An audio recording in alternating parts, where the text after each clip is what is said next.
Bos días, señoras, señores diputados, funcionarios, medios de comunicación, público que nos acompaña. Imos dar comenzo á sesión ordinaria do Pleno da Corporación Provincial correspondente ao mes de outubro do presente ano 2025. E antes de nada, permítanme que creo que en nome de todos felicitar a don Antonio Mejide pola súa recente paternidade. Xa o dixen en persona, pero tamén creo que públicamente, ainda que creo que o rapaz vai salir progresista, pero bueno. É unha cousa boa. É unha cousa boa, é unha cousa boa. Moi ben, pois empezamos o primeiro punto do día, que é a aprobación se procede da acta de sesión ordinaria celebrada o día 30 de setembro de 2025. Hai unha cuestión á acta? Non hai, por tanto, sometemos a votación. Votamos.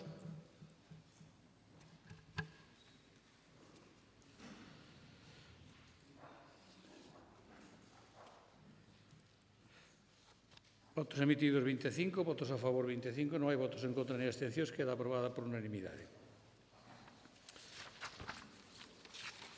Bueno, vamos a acumular os puntos de 2 ao 10, porque todos versan sobre o mismo, o único que varía é o Concello ao que fan referencia, as distintas residencias, que simplemente é unha adenda para renovar os convenios en cada unha delas. Por lo tanto, non sei se o señor Rivera quere facer unha explicación ou non. Moi brevemente Pablo, espera, que non lle dixen que tiña a palabra. Preguntei nada máis, porque antes queremos saber o dictamen da Comisión. Sí, para todos, sí. A Comisión Informativa de Asuntos do Pleno, por maioría, coa abstención dos señores deputados don José Ángel Santos Sánchez, don José Pardo Lombao e don Clemente Iglesias González, representantes do Grupo Provincial Popular, acorda dictaminar favorablemente a proposta presentada e elevala ao Pleno para a súa aprobación se procede.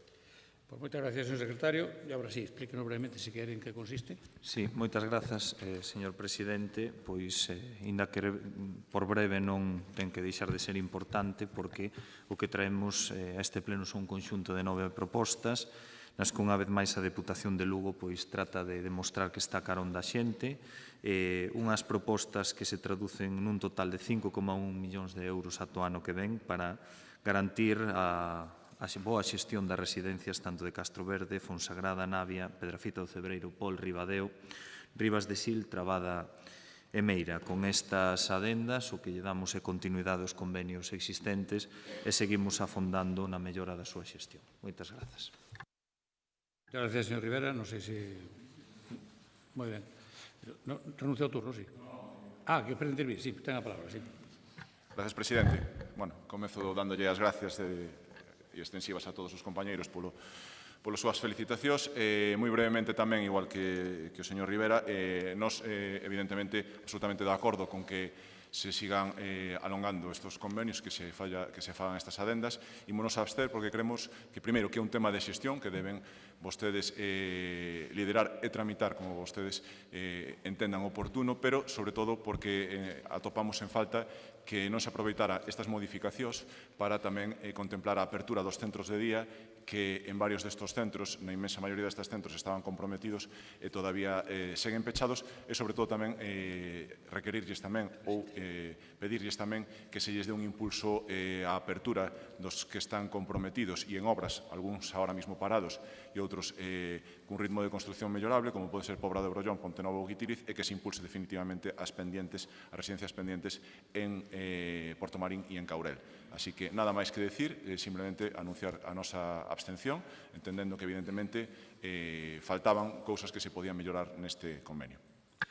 Moitas gracias, señora Mejide. Non sei se quere usted dicir algo. Renuncio ao turno. Bueno, pues moi ben. Entonces, como é exactamente o mismo, facemos unha votación para os 9. ¿Sí? ¿Te parece? Ben, pues entonces votamos.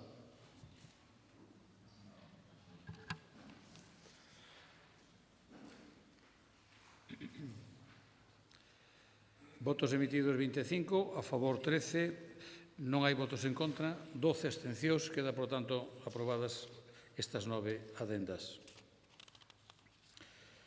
Pasamos ao punto número 11, que é unha proposta de goberno para que reclamar á Xunta de Galicia que os orzamentos de 2026 salden a débeda contraída coas administracións locais pola prestación de competencias que lle son impropias aos concellos e incluían partidas que garantan a prestación dos servicios públicos no rural. Dictamen da Comisión. A Comisión Informativa de Asuntos do Pleno, por maioría, coa abstención dos señores deputados don José Ángel Santos Sánchez, don José Pardo Lombao e don Clemente Iglesias González, representantes do Grupo Provincial Popular, acorde ditaminar favorablemente a proposta presentada e levala ao Pleno para a súa aprobación se procede. Moitas gracias, señor secretario. Para expoñernos a iniciativa ao conxunto do Pleno, ten a palabra dona Pilar García Porto. Moitas gracias, señor presidente. Bo día a todos e a todas os que nos acompañan nesta sesión e os que formamos parte dela tamén. Bueno, pois un ano máis, ao chegar estas datas, a Xunta de Galicia pon en marcha a maquinaria propagandística para xerar o clima de que prepara uns orzamentos de novo, uns orzamentos récord de novo. E digo maquinaria propagandística porque os titulares ano tras ano así o reflicten. Ano 2022, o Parlamento Galego aproba os orzamentos da comunidade autónoma máis altos da historia. Ano 2023, Rueda anuncia que a Xunta aproba o orzamento máis alto da historia. Ano 2024, estes orzamentos son os máis altos da historia da comunidade autónoma. Ano 2025, tras a presentación dos orzamentos máis altos da historia con gasto récord en vivenda. Polo tanto, vemos que ano tras ano se repiten os mesmos feitos, propaganda e fume, porque logo nada se materializa na nosa provincia do que prometen, e iso explicareillelo un pouco máis adiante. O pasado día 14, nunha desas notas propagandísticas dende a Xunta, presumían de que se incrementaban ata en 187 millóns de euros o Fondo de Cooperación Local, ese fondo que ten conxelado dende o ano 2010 e que reparte con criterios absolutamente partidistas. A escaseza do incremento queda de manifesto coa sinxela operación matemática de dividir os fondos entre os 313 concellos galegos. O resultado é de menos de 600.000 euros por concello. Dito de outro xeito, a Xunta, cun orzamento, fíxense ben no dato, 100 veces superior ao desta institución, o da Deputación, vai dar a concellos como de Monforte, Mondoñedo, Lugo ou similares, aproximadamente a mesma cantidade. Pero aínda máis sangrante nos concellos pequenos, nos que apenas imos a notar ese incremento.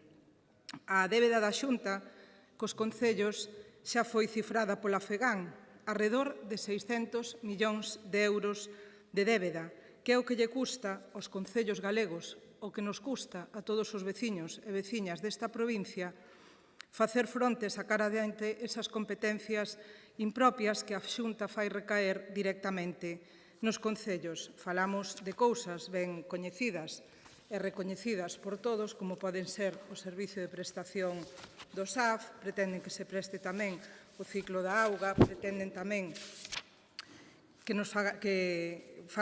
os concellos se fagan cargo dos polígonos industriais, que se fagan cargo do turismo, que se fagan cargo do sector primario, que recollan os animais abandonados, pero logo, eso sí, abandonan aí as competencias e veremos como máis adiante, nunha moción neste mesmo pleno, o Partido Popular pretende que sexa esta institución a que preste eses servizos tamén.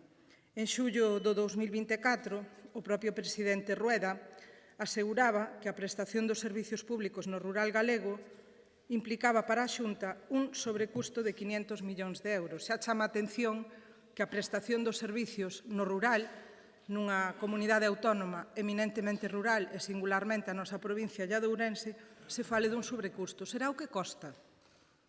Será o que ten que dispoñer a comunidade autónoma para prestar ese servicio en igualdade a todos os galegos e galegas. Non vale discriminar negativamente e tachar de sobrecusto as persoas que vivimos no rural.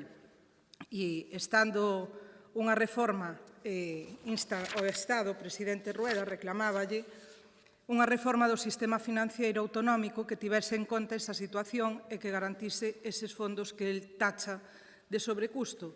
Bueno, a verdade é que tendo en conta que na actualidade a prestación dos servicios públicos no rural é absolutamente deficiente, tendo en conta que os fondos territorializados para a Xunta de Galicia dos anos 2023 e 2022 están sin executar.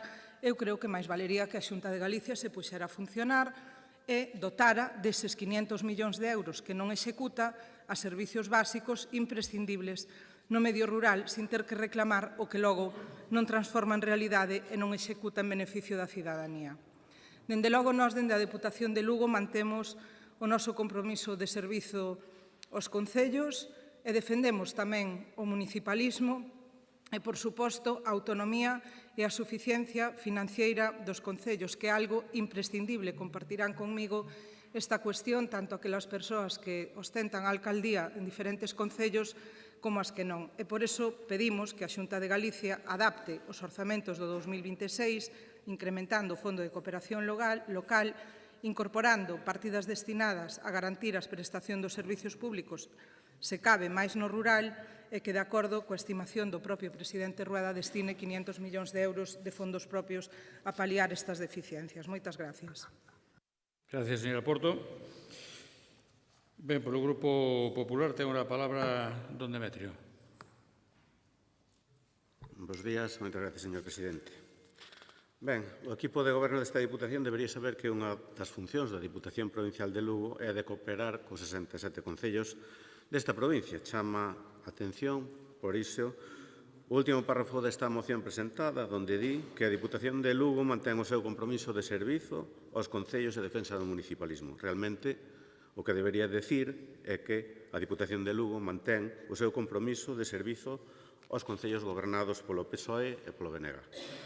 Trae unha moción ao Pleno para pedirlle á Xunta de Galicia que incremente os fondos destinados aos concellos cando xa o está facendo, a través de diferentes instrumentos, mentre o Goberno provincial non modifica nin aplica ningunha subida, por exemplo, ao Plan de Diputación, que é o instrumento máis potente do que dispón este organismo para axudar aos concellos da provincia de Lugo. E que, por certo, outras provincias galegas si están aplicando e dotando de máis fondos.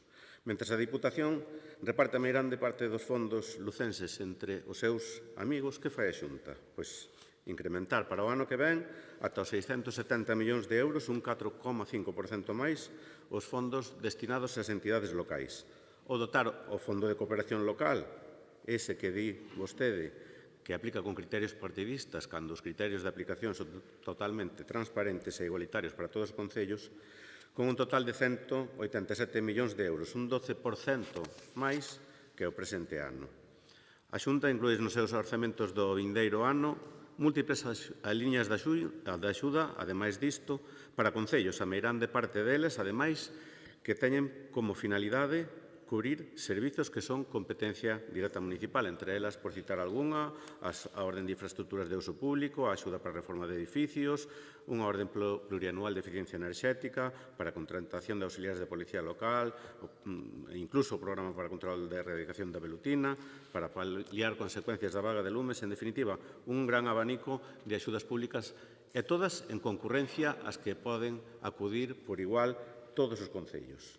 Que sería necesario máis? Sí, evidentemente, estamos todos de acordo, porque cada vez se está cargando de máis competencias aos concellos e de responsabilidades, sin o correspondente cofinanciamento. Para iso, para poder prestar uns servicios de calidade, debe modificarse o financiamento autonómico local. Por certo, unha reivindicación que a Xunta de Galicia leva anos facendo ao Goberno de España sen ser atendida, tanto pola Xunta de Galicia como por outras comunidades autónomas. Que fai ademais a Xunta? Asignar fondos nos orzamentos en función da necesidade, non por criterios partidistas como se está facendo neste organismo, na Diputación Provincial de Lugo, non por criterios políticos, estrictamente. Sirvan de exemplo algún dos investimentos máis importantes que figuran nos orzamentos da Xunta de Galicia o ano que ven. Por exemplo, sin sospeitas de ser do Partido Popular, un investimento de 4 millóns de euros para continuar ca Edar de Foz, que ten un investimento total de 14 millóns de euros. A unha nova Edar de Burela, 1,7 millóns para un total de 8,7 millóns de euros. A mellora de saneamento de Burela, 1 millón para un total de 5,8 millóns. A mellora de saneamento e abastecemento en Esperante Lugo, 4,7 millóns. A reforma do Centro de Saúde da Milagrosa, 2,18 millóns. O novo Centro de Saúde en Meira, 1,9 millóns. O Centro de Saúde de Antas de Ulla, 1,27 millóns. O dragado a Canela ao acceso ao Porto de Foz, 800.000 euros. O remate do reforzo de dique de abrigo en Burela 760.000 euros. En definitiva, algunhas das partidas máis importantes desta provincia, curiosamente, son en concellos do Partido Socialista. E varios máis que se poderían citar. Partidas específicas que fan que Lugo sexa a provincia co gasto por habitante máis alto de Galicia, algo de que teríamos que sentirnos orgullosos e que agradecer á Xunta de Galicia que teña esa preocupación pola nosa provincia. Mentras tanto, que fai a Diputación Provincial de Lugo? Pois esperamos a ver os orzamentos que presenta, pero moito nos tememos que facerá o que leva facendo desde xa hai uns anos, e que non nos cansaremos de denunciar deste grupo provincial polo agravio e a injustiza que supón. Un pouquiño para todos e o resto para os amigos do Partido Socialista e o BNG. Moitas gracias. Moitas gracias, don Demetrio. Polo grupo do BNG ten a palabra don Daniel García. Moitas grazas, señor presidente. Bo día a todos e todas. Miren, os problemas que está a sofrir a gran maioría dos concellos por falta dun xusto financiamento das súas economías derivadas do goberno do Partido Popular ao fronte da Xunta de Galicia non é unha novedade para a provincia de Lugo. Os anos seguen pasan, sin que a Xunta de Galicia pareza disposta a resolver a curto plazo unha demanda histórica unánime dos entes municipais. Ten que ser moi difícil ser alcalde do Partido Popular e defender a xestión da Xunta. Eu doulles a miña noraboa por ter que defender esta moción. A respecto do financiamento local, o problema estrutural agrávase pois ao inmobilismo financiero do Estado e das comunidades autónomas hai que engadir a continua atribución de competencias e o incremento do requirimento das propias as entidades locais. Isto evidencia a posibilidade dunha nova crise a nivel municipal, tal e como o ven denunciando nas resolucións das Asambleas Xerais da FEGAMP. A última reforma do financiamento local, como ben saben, é do ano 2004, que non se actualizou no ano 2010 coa reforma do financiamento autonómico, polo que o sistema leva 20 anos sen renovarse, mentres que se disparan os servizos que deben prestar e asumir os concellos. O artigo 142 da Constitución española establece que as facendas locais deben dispoñer dos medios suficientes para o desempeño das funcións que a lei atribúe ás corporacións respectivas e nutriránse fundamentalmente de tributos propios e da participación do Estado e das comunidades autónomas. Este artigo é incumprido de forma reiterada e sistemática pola Xunta de Galicia. Por poñerlles un exemplo, no ano 2023, mentres que a Xunta de Galicia percibía 8.788 millóns de euros na entrega á conta do sistema de financiamento local, os concellos só recibiron 729 millóns de euros. A concesións de subvencións non debera causar prexuízo á liberdade fundamental da política das entidades locais no seu propio ámbito de competencia. Mais a realidade é que, en conta do establecido no acordo da Comisión Galega de Cooperación Local, no que se especificaba o carácter incondicionado do propio Fondo de Cooperación Local, este acadou o ano pasado o maior nivel de condicionamento, segundo se desprende dos estudos da propia FEGAMP, tendo cada vez máis peso as transferencias finalistas da Xunta de Galiza. O propio Goberno admite na memoria dos orzamentos do 2024 que no ano 2023 destinou ao Fondo de Cooperación Local 143 millóns de euros, mentres que din que puxeron a disposición dos concellos galegos un total de 564 millóns de euros a través de distintas liñas de axudas, polo que é patente o carácter condicionado do 75% dos fondos destinados aos concellos. Os concellos galegos seguen a soportar unha carga económica insostible en moitos servizos. A situación é extrema e preocupante, cando existen xa máis de medio centenar de municipios que duplican o período máximo legal para pagar facturas e outros teñen a necesidade de executar plans de axustes económicos financeiros e mentres o Goberno da Xunta segue sen reaccionar, abandonando a todos os concellos a súa sorte. Dende o Grupo Provincial do BNG instamos ao Goberno do PP ao fronte da Xunta de Galicia a mellorar o financiamento municipal nos orzamentos autonómicos do ano que ven e non repetir en 2026 as contas caciques e clientelares que castigan os concellos gobernados por partidos distintos ao Partido Popular. Doten orzamentariamente o Fondo de Cohesión Social e deixen de afogar os concellos e diputacións en competencias tan urxentes e imprescindibles como a xestión das residencias dos nosos maiores, o Servicio de Axuda no Fogar ou a xestión das faixas secundarias de protección das que traspasaron competencias no 2018 aos concellos que non poden asumir económicamente a súa competencia e da que este verán recollimos as consecuencias plasmadas nunha vaga de lumes nunca vista en Galicia.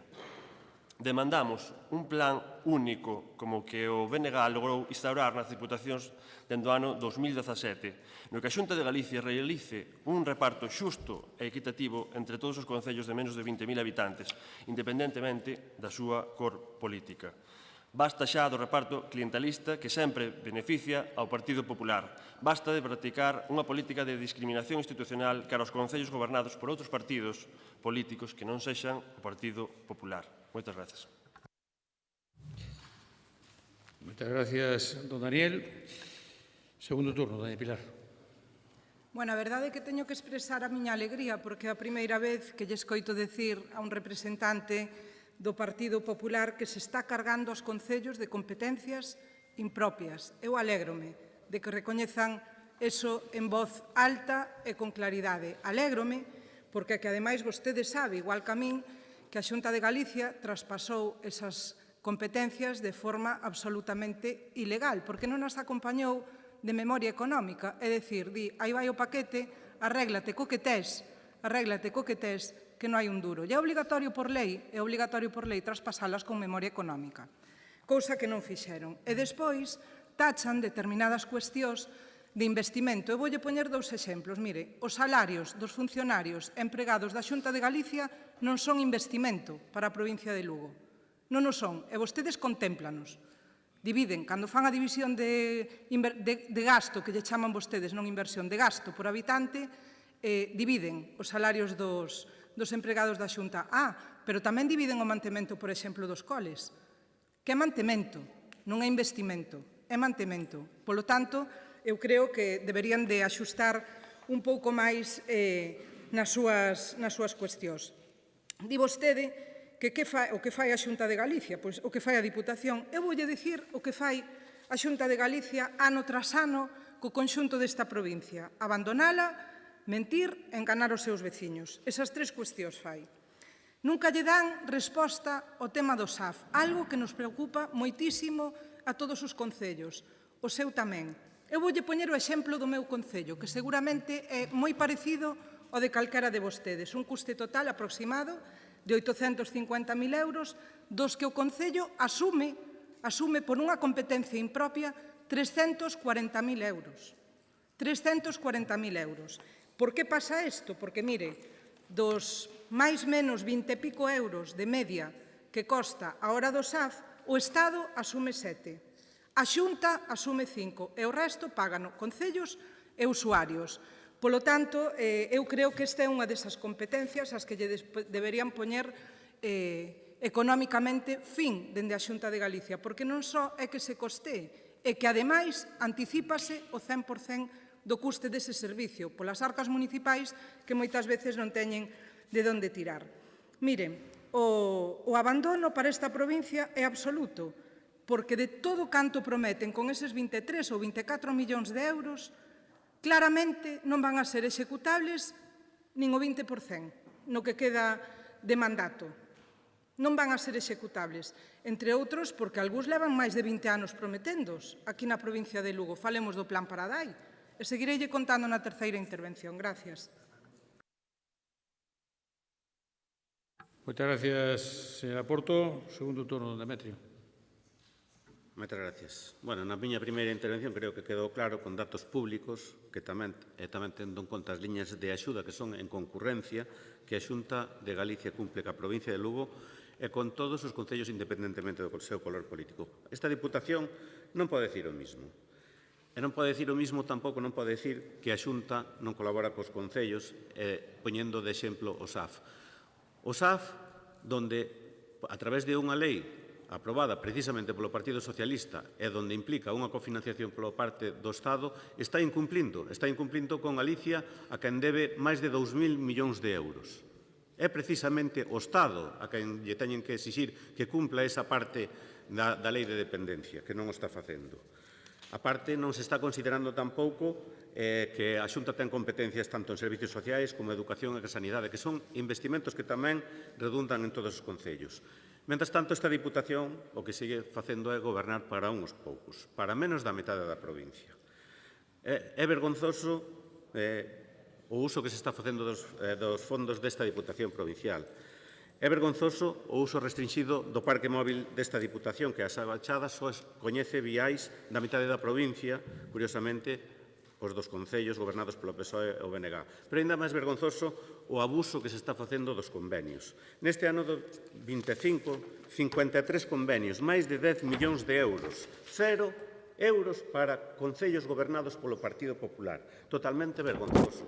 E a estes únense os 9,1 millóns de euros, 0 para concellos gobernados polo PP, no ano 24, ou os 15,1 millóns de euros, 0 gobernados para concellos do PP. En 3 anos, máis de 34 millóns de euros de todos os lucenses en convenios, e 0 para concellos gobernados polo PP. Esa é a xusticia que predica esta Diputación. É totalmente injusto. Número de convenios. En 3 anos, 225 convenios asinou esta Diputación Provincial, 167 para concellos do Partido Socialista, 39 para o BNG, 18 para concellos independentes. Solo un convenio no ano 23, curiosamente firmado polo un anterior goberno do BNG co Concello de Ribadeo por importe de 70.000 euros. Esta é a vergonza. De 225 convenios, solo un convenio, que podíamos decir ningún, con concellos do Partido Popular. De 34 millóns de euros, 29 millóns e medio para o Partido Socialista, 3.400.000 para o BNG, 1.397.000 para concellos independentes e 74.000 euros para un concello do PP cun convenio firmado con outro goberno. Esta é a vergonza que debería ter a Diputación. Non gobernar para todos os lucenses, que é o que tiña que facer cos fondos públicos. Moitas gracias. Moitas gracias, don Demetrio. Creo que ten mal algún dato, xa direi despois eu algún datito. Don Daniel, segundo turno. Miren, dende o grupo do BNG xa temos trasladado no Parlamento de Galicia propostas promovendo unha lei galega de facendas locais, cun novo sistema de reparto das transferencias non finalistas aos concellos, mediante un plan único que aglutine os recursos do Plan de Cooperación Local e de outros programas de cooperación autonómicos co obxectivo de evitar a distribución discrecional e partidista de fondos públicos. Por certo, sempre votadas en contra polo Partido Popular, como non podía ser doutro xeito. Esta situación deslegitima a proposta de moción que o PP trae hoxe pechando a orde deste pleno provincial. Menos hipocresías, señor Demetrio, e aplíquense a vostedes mesmos o que xa estamos cumprindo desde a Diputación de Lugo, a través do Plan de Deputación, antes coñecido como Plan Único, con fondos non condicionados. Como ben dixo o señor Demetrio, os concellos cada vez están a soportar unha carga económica máis inasumible a consecuencia das competencias impropias que deben asumir pola súa contra. Señores deputados do Partido Popular, dende o BNG propoñemos un plan xunta. Poden vostedes chamarlle como queiran, plan xunta, plan xacobeo, poden chamarlle como vexan. Para os concellos da provincia de Lugo, xusto e equitativo con orzamento do Fondo de Cooperación Local, tanto que critican o noso plan único, o plan de Diputación. Imagínense unha dotación estimada de 40 millóns de euros, por exemplo. Xa non imagino máis. Con esta dotación permitiría que cada concello pudese dispoñer aproximadamente de 600.000 euros para destinar a moitas das competencias impropias que lle foron transferidas desde a Xunta de Galicia, como as que falamos anteriormente. Diríanlle que non dende o Concello de Castro de Rei, ou dende o de Outeiro de Rei, ou Cospeito, ou Xove, ou Río Torto, ou Sober, ou as Nogais. Diríanlle que non. Que opinan os señores alcaldes do Partido Popular? Deixarían sin este orzamento a súa veciñanza? Ou é que a Xunta de Galicia xa ten un plan para vostedes en exclusiva? Díganme, deixarían? Que lles parecería este plan Xunta de Galicia? Moitas gracias. Gracias, don Daniel. Turno de peche, doña Pilar. Señor Salgueiro, don Demetrio, a verdade é que as contas son moi fáciles de votar. A Deputación de Lugo ten 100 veces menos orzamento que a Xunta de Galicia. 100 veces menos. E destina o 20% do total do seu orzamento ao plan de Deputación, con criterios iguais para os 67 concellos da provincia. 22 millóns de euros. Cando a Xunta de Galicia vai a poñer a disposición desta provincia, xa non lle digo máis, a mesma cantidade, cos mesmos criterios, e para que os concellos poidan decidir en que o invirten. Vostedes prometen agora, a través dos orzamentos da Xunta, 24 millóns de euros de investimentos nesta provincia, inexecutables, na súa inmensa maioría. Non por incapacidade, sino por plazos legais. Nin van a cumprir con Viveiro, que o único que fixeron foi subir o soldo da alcaldesa, nin van a facer a Ronda Leste, porque até deixaron caducar o informe de impacto ambiental, nin van a cumplir co Parque das Gándaras, nin van a cumplir coa Estrada do Caurel, que xa se levantaron as pontes da A6, da autovía que pasa por Pedrafita cara a Madrid, nin van a cumplir co Porto Seco de Monforte, nin van a facer nada do que prometen. Siguen enganando a esta provincia. Moitas gracias. Gracias, señora Porto. Sin acritud, don Demetrio. E para ser preciso, señora Porto, son máis de 100. Son 105, para ser exacto, 105 veces o presuposto da Diputación de Lugo o que ten a Xunta. Máis de 14.200 millóns de euros, frente a 135 acumulado cos bombeiros, co consorcio de bombeiros. Pero, don Demetrio, mire, que lle fagan ben eses papeles. Porque, polo menos a mí, ahora aquí a bote pronto, que me recorde, sin ter en conta incluso compañeros de goberno, a mí me salen dous. Un precisamente con vostede, e non piquiniño, de 1.600.000 e pico euros. Con vostede, foi non firmar ali a Xove. Así que non me diga que non facemos. Ou en Palas, foi a Palas a firmar ao Concello de Palas outro convenio co alcalde do Partido Popular. Por tanto, solo así dous que se me ocorren ahora mismo. Que lle refagan o papeliño ese porque esa mentira. Por lo menos é un engaño, non está ben. E, mire, de verdad, de que a veces a mí é que me dá pena estas cousas. Fala vostede de vergonza, de ter vergonza. O de vostede xa non é vergonza, o de vostede xa é un escándalo, como dirá a canción de Rafael. É un escándalo. Porque eu que son alcalde tamén, vexo que estou rodeados de convenios, de axudas con concellos de arredor. Aquí hai algún alcalde que tocan varios ao ano, varios, máis de un, e senón que me digan que é mentira. Estou rodeado. Pero que é curioso que o Monforte non lle toca nada, non cae ningún. Supoño que é mala suerte, supoño que é mala suerte que non é intencionado, supoño que é moito supoñer. Incluso, fíjese vostede, don Demetrio, onde chegan vostedes, que esa conselleira que afortunadamente xa non está de obras públicas, supoño que a quitou o señor Rueda porque non lle servía, claro. Veo facer unha presentación de unha estrada que iba entre Monforte, Samiñao e Chanzada, puxeses no linde dos concellos, cando tiña uns taribedes a campañiña posta, había o letreiro que poñía por atrás Monforte. Giraron a carpa para que no tiro de cámara non salira Monforte. Pero iso fai no Partido Popular, iso é público, iso ali todo é público. E ven vostede aquí falar de vergonza. Home, por favor, de verdade, de verdade. Dígalle á Xunta de Galicia que a veces se equivocan un día e que hai algo tamén ali ao Concello de Monforte. Non que sea pequeno, home, pero por fin, a ver se nos toca algo, non? A veces na lotería toca a pedrea, pois eu se me conformo hasta que a pedrea, fíxese vostede. Xa non pido premios maiores, non? Pero, bueno, é importante que refagan esos papeliños porque os datos son os datos, os datos son os datos. Moi ben, pois rematado o debate, sometemos esta proposta de goberno que defendeu a señora Porto en relación con a débeda que, según a FEGAN, ten contraída a Xunta de Galicia cos concellos. Votamos.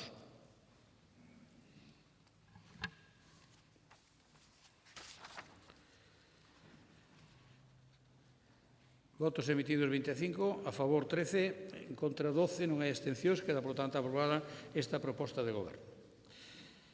Pasamos ao punto número 12, que é unha moción do Grupo Socialista reclamando que a Escola Universitaria de Enfermería de Lugo manteña o seu carácter de centro autónomo en caso de ser integrado na USC. Ditame da Comisión, por favor. A Comisión Informativa de Asuntos do Pleno, por maioría, coa abstención dos señores deputados don José Ángel Santos Sánchez, don José Pardo Lombao e don Clemente Iglesias González, representantes do Grupo Provincial Popular, acorda ditaminar favorablemente a proposta presentada e levala ao Pleno para a súa aprobación se procede. Moitas gracias, señor secretario. Para expoñer a iniciativa ao conxunto do Pleno, volve a ter a palabra dona Pilar García Porto. Moitas gracias, señor presidente. Ben, hai case xa 2 anos, en novembro do ano 2023, a sociedade lucense unía as súas forzas para evitar a perda de titulacións na Escola Politécnica Superior de Lugo, evitando que se perdesen os graos de Enxeñería Agrícola e Forestal. Parece que agora é necesario un esforzo semellante para garantir a continuidade do proxecto formativo que representa a Escola Universitaria de Enfermería, un centro senlleiro de formación con prestixio recoñecido que leva formando profesionais durante máis de 50 anos e que conta, ademais, cun número de alumnos que medra ano tras ano, de media 80 novos alumnos cada ano. Máis prazas que se poidesen ter nese centro para formar profesionais que máis profesionais futuros habería para formarse nel. E como adoita suceder cos procesos que poñen en marcha dende a Xunta de Galicia, esa proposta de integración da Escola na Universidade de Santiago de Compostela preséntase dun xeito pouco claro. Unha nebulosa, sin un calendario definido, con un protocolo xeral de actuación, firmado pola Xunta, entre outros, e en medio desa falta de definición, a intención da Xunta semella ser a de integrar a escola non como un centro propio da universidade, senón como unha sección da Facultade de Enfermería de Lugo. E a integración plena coa implantación dunha facultade de enfermería en Lugo ven de ser unha demanda con anos de historia. Nese proceso de integración que hoxe nos pretenden vender cos últimos feitos, hai 2 consellerías do Goberno autonómico, a de Educación e Ciencia, Universidades e Formación Profesional e a de Sanidade. A Universidade de Compostela, 2 campus, o de Lugo de Santiago e, por suposto, os recursos universitarios dunha cidade como é a de Lugo, cunha institución provincial que apoia, como é o caso da Deputación de Lugo, que, como saben, sempre tuvo unha implicación directa en defender as diferentes eivas formativas e as diferentes castigos que se pretendían co campus de Lugo. Que a escola deixe de depender do Servicio Galego de Saúde e pase a integrarse plenamente na USC, na que xa figura como centro adscrito, non é o problema. O problema é que nun momento en que se reclama a urxencia de formar máis profesionais de enfermería, se poña en cuestión a personalidade e a continuidade dun centro. Porque xa o dixo o alcalde de Lugo, que tamén é membro deste pleno no seu día, é moito máis doado pechar unha sección que pechar un centro autónomo. Entendemos que calquera evolución da escola de enfermería ten que manter a súa personalidade, porque mal agasallo sería para a súa traxectoria de tantas décadas vela degradada a categoría de simple sección. O mantemento do perfil propio como escola ou mesmo como facultade no futuro abriría a porta a novas titulacións, a másters relacionados coa fisioterapia, coa podoloxía, áreas de demanda crecente ante o envellecemento da nosa poboación. Podería ser que contase con unha formación específica destinada a territorios máis avellentados. A Universidade de Santiago de Compostela conta nos campus de Lugo de Santiago con 2 facultades de formación de profesorado e de Ciencias de Educación, sen que iso supoña ningún tipo de problema para os estudiantes ou a calidade docente.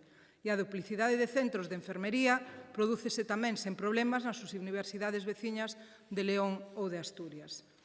Dende o noso compromiso co ensino superior público e dende o Grupo Socialista nesta institución, vimos apostando polo carácter universitario como un sinal fundamental de identidade desta provincia.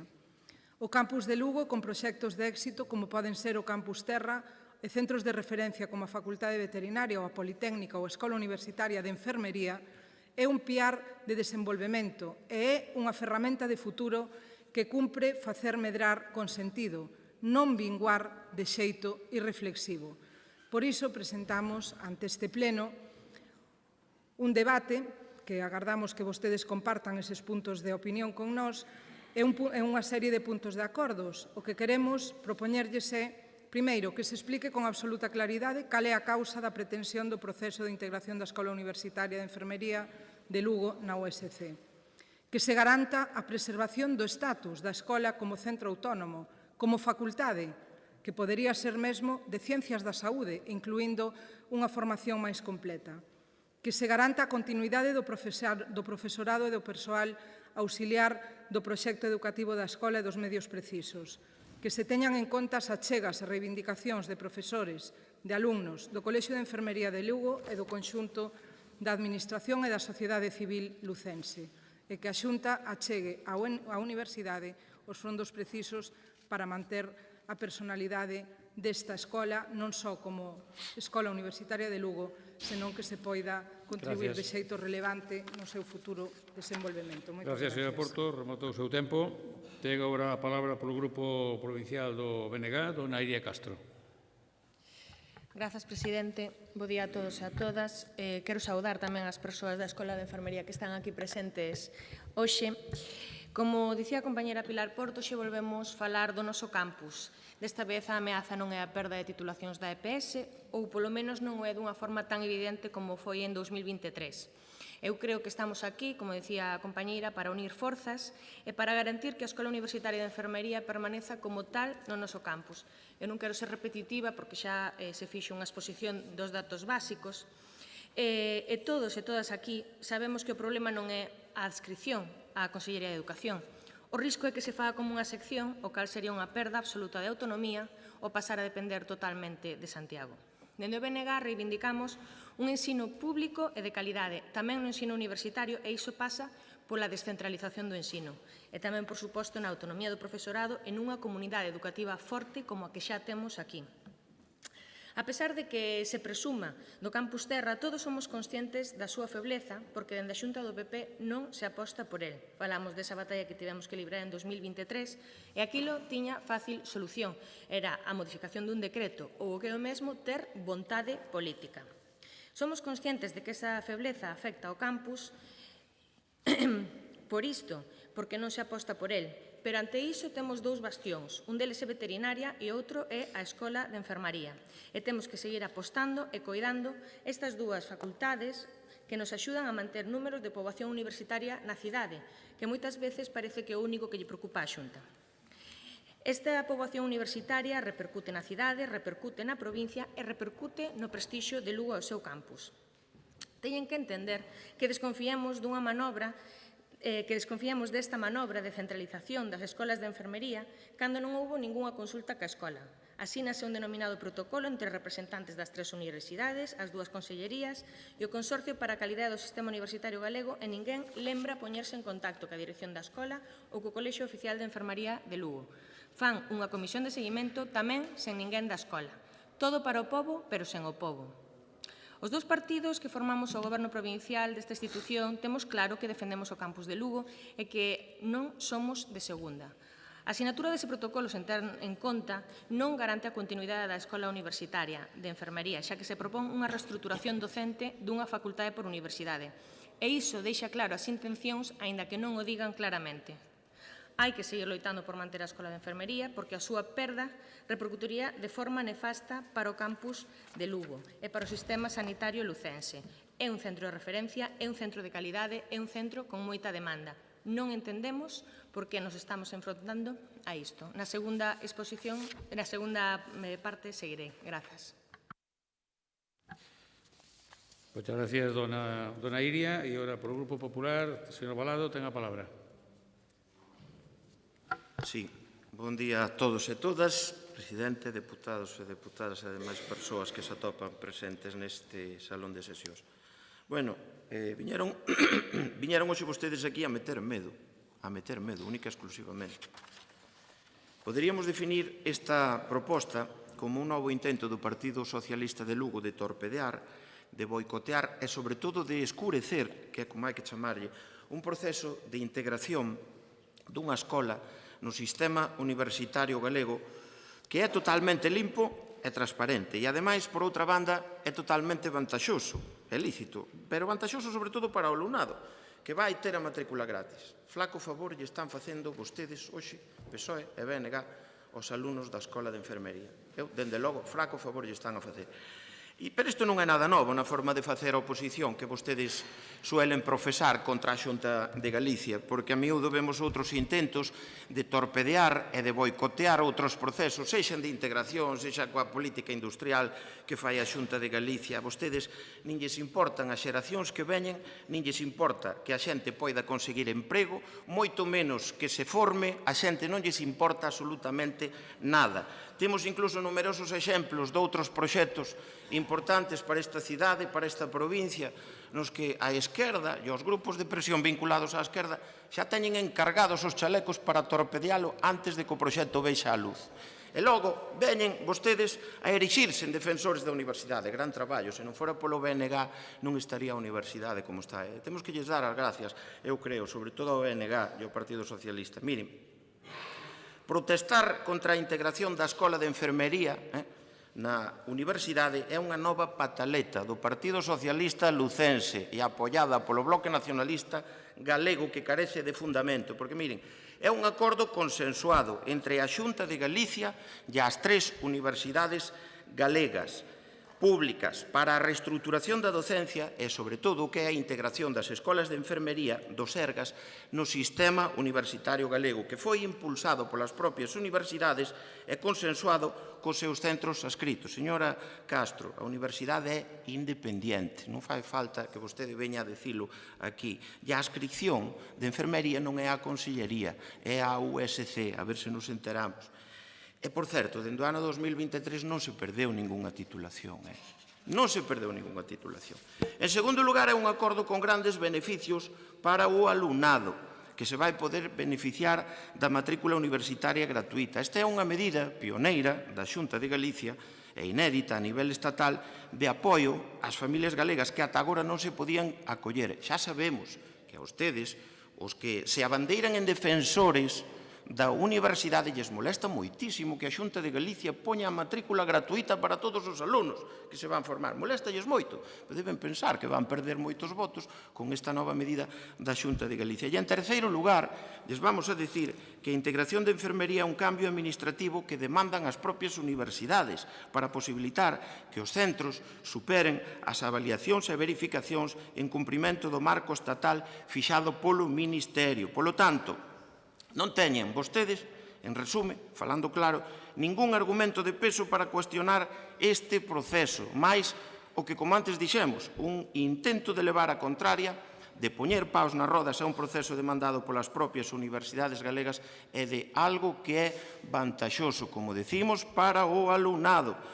Logo veñen a dicir vostedes outras barbaridades, como que o alcalde de Lugo dixo que pechar unha sección iba a ser moito máis doado que pechar un centro autónomo. Pero a pregunta que nos debemos facer é quen dixo que se iba a pechar a enfermería? Vostedes oíron a alguén? E a resposta témola.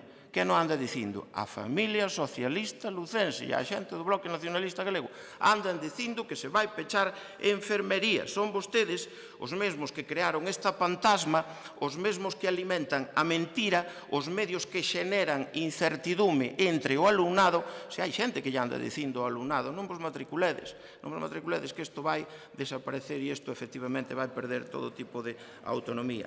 Pero é que miren, contradícense vostedes mesmos nas súas afirmacións, porque vemos que ante supostos de feito iguales aplican distinto diagnóstico. Temos un exemplo claro. Parecido. Non se cuestiona o proceso de integración que se está a facer coa Escola de Relacións Laborais, que é un centro adscrito da Deputación do Lugo, e que a Deputación vai integrar na USC. Por que non cuestionan este proceso? Saben por qué? Porque non leva sello da Xunta de Galicia. E ustedes hoxe viñeron aquí a criticar a Xunta de Galicia, non a analizar o proceso de integración de enfermería na universidade. Nada máis por esta primeira intervención. Moitas gracias. Doña Pilar, segundo turno. Señor Valado, vostede, como é frecuente, irrítase moitísimo neste pleno. Mire, empezando polo final, no caso da Escola de Relacións Laborais non só se tivo en conta o patronato, senón que o propio patronato o pediu. Vostedes aquí non escoitaron a ninguén, na máis cos de fora, os de Santiago e os de Vigo. Os de Lugo, os da Escola de Enfermería que están sentados aí arriba, vostedes non nos escoitaron e nos chamaron para contarlles as intencións, verdad? O da matrícula é fácil de solucionar, se a Xunta quere, que as financie. É tan fácil como eso. Non ten ningún problema. Cal é o problema? Que non queren. Ese é o problema.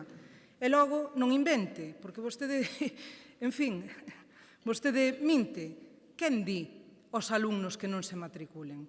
Home, por favor. Quen di? Non sinale co dedo que se está equivocando, señor Valado. Estáse equivocando. Non minta. Non minta, porque vostede minte, pero non levanta a cabeza do folio.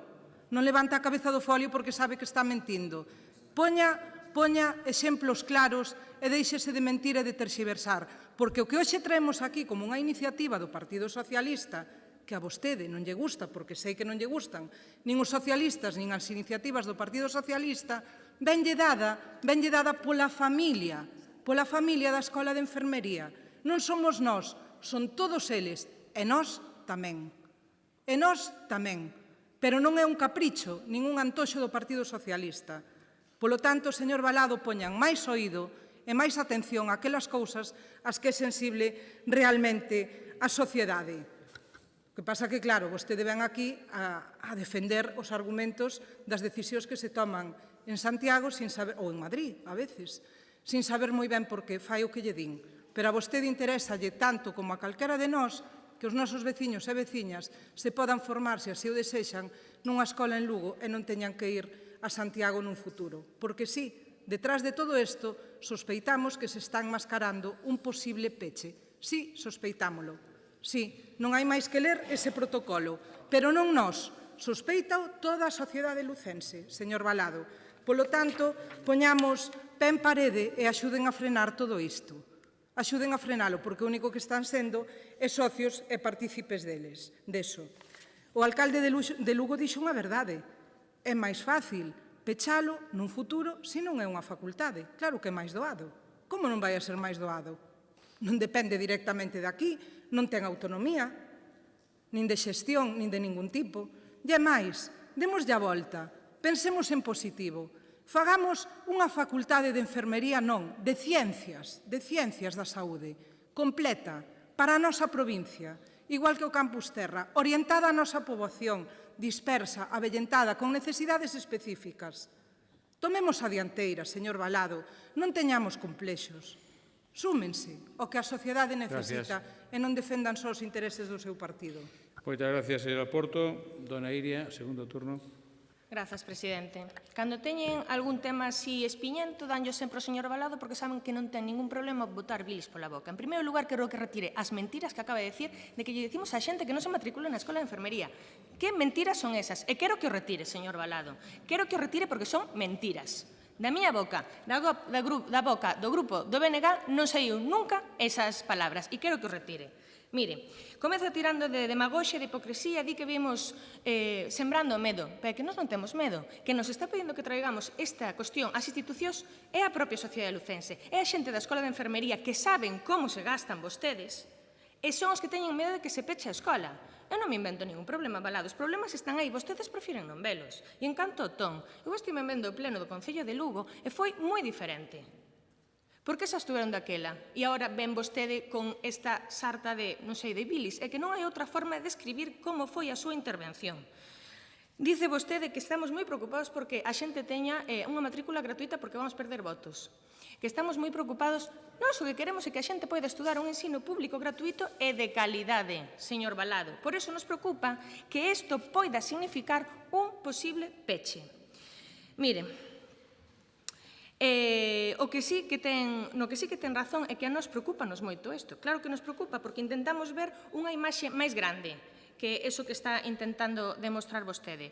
Hai que pensar en cales poderían ser as razóns polas cales se asina este acordo sin ter en conta a Escola de Enfermería. Dice as 3 universidades, as 2 consellerías. Pero por que non se tivo en conta a Escola de Enfermería? Respóndeme a isto. Cal é a razón pola cal non se ten en conta a propia xente de Lugo que son os que van estar máis afectados por isto? E non me salga pola tanxente. Por que non podería ser? Mira, e agora voulle dar un par de datos.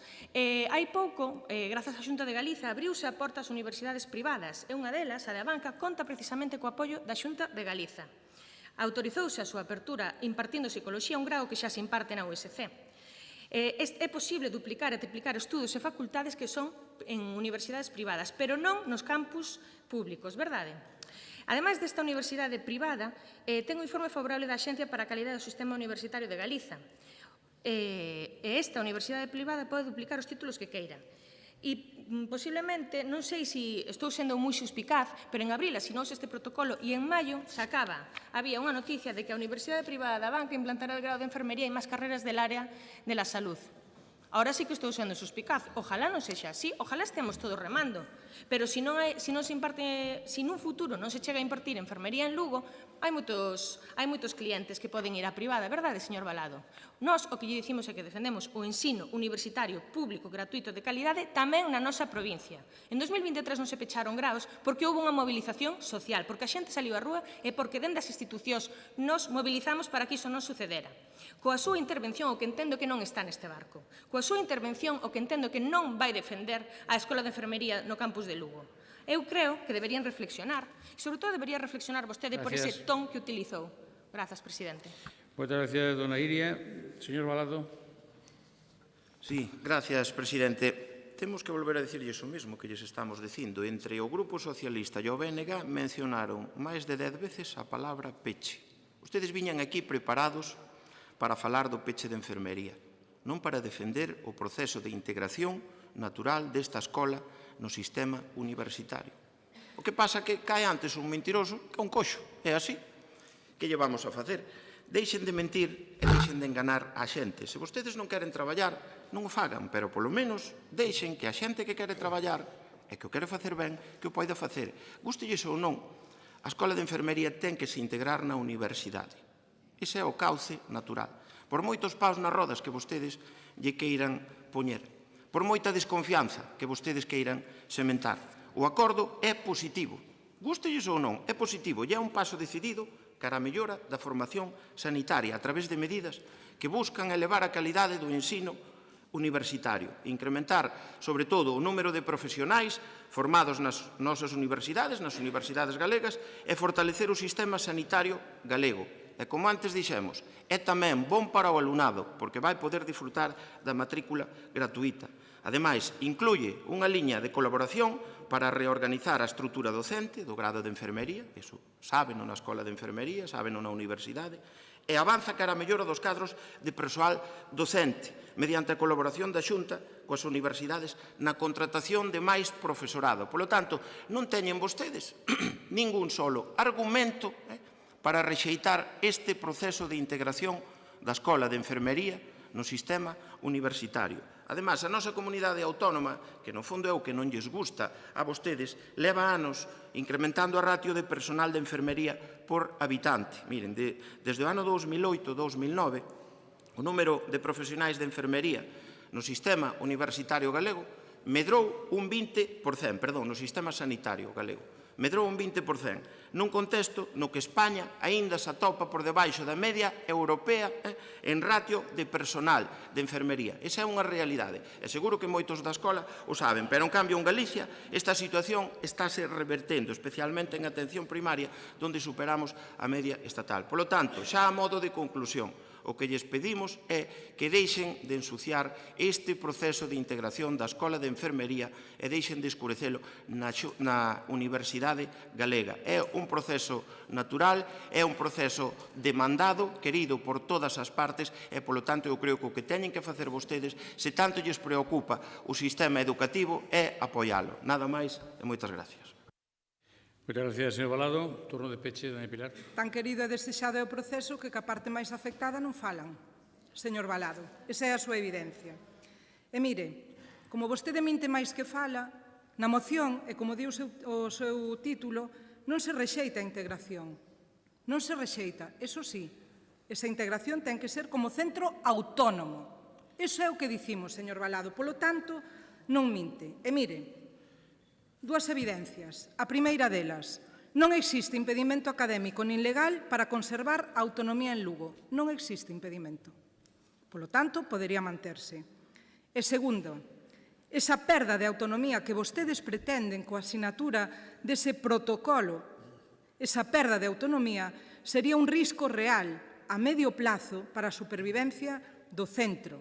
Por qué? Porque dificulta a súa eventual evolución cara a ser unha facultade propia. Señor Valado, póñase na realidade e deixe de defender simplemente os postulados do seu partido en contra dos intereses desta provincia. Moitas gracias, señora Porto. Señor Valado, eu non tiña pensado intervir, pero cometeu usted un error de bulto, porque falou de relacións laborais, e claro, se ve que lle falta información. Pero vou a dar eu agora. E vou dar un documento que posiblemente usted non conozca, pero vou a falar del.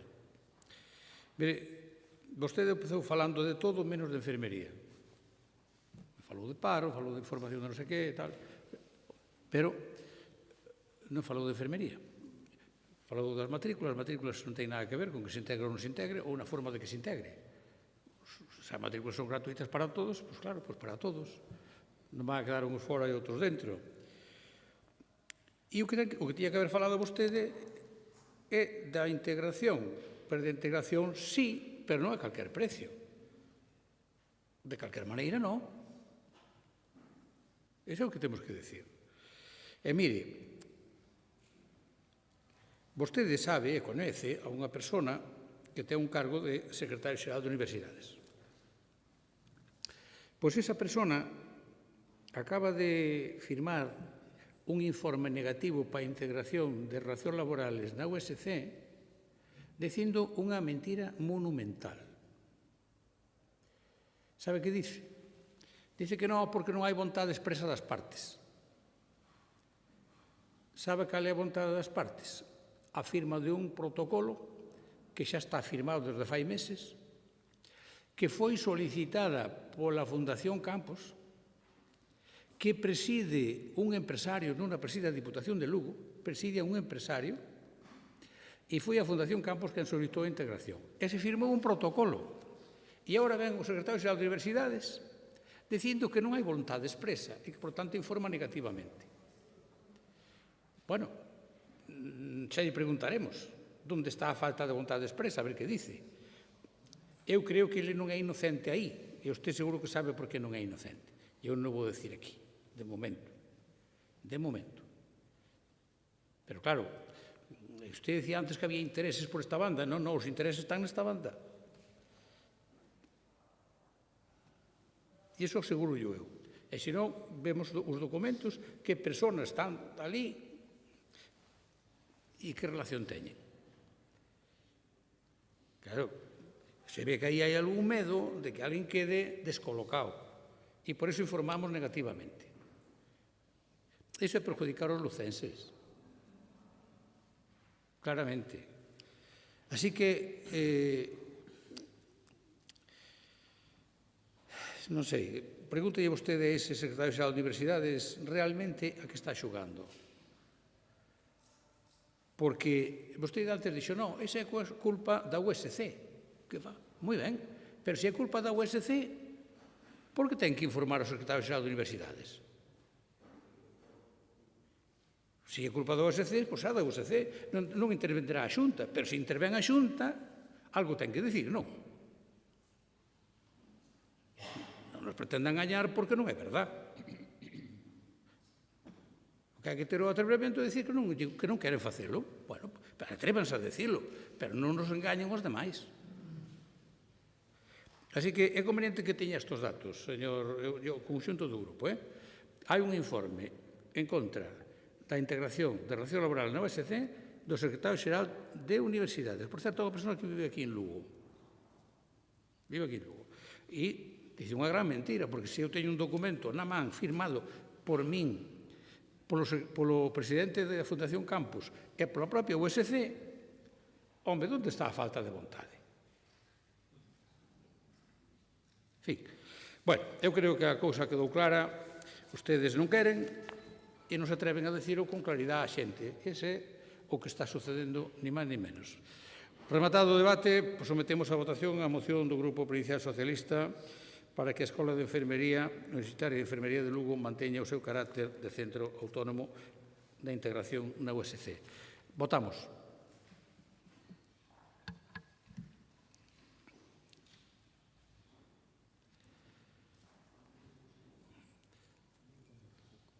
Votos emitidos... Aquí falta alguén por votar.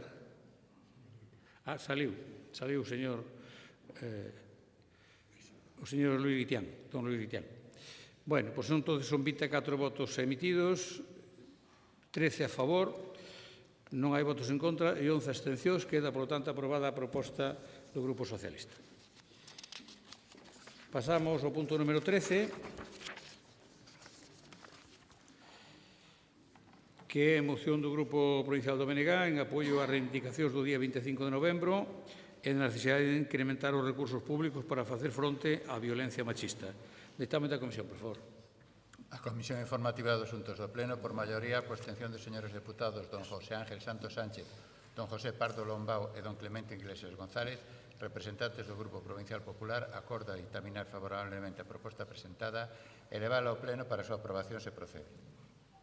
Pues moitas gracias, señor secretario. Para expoñer a iniciativa ten a palabra dona Iria Castro.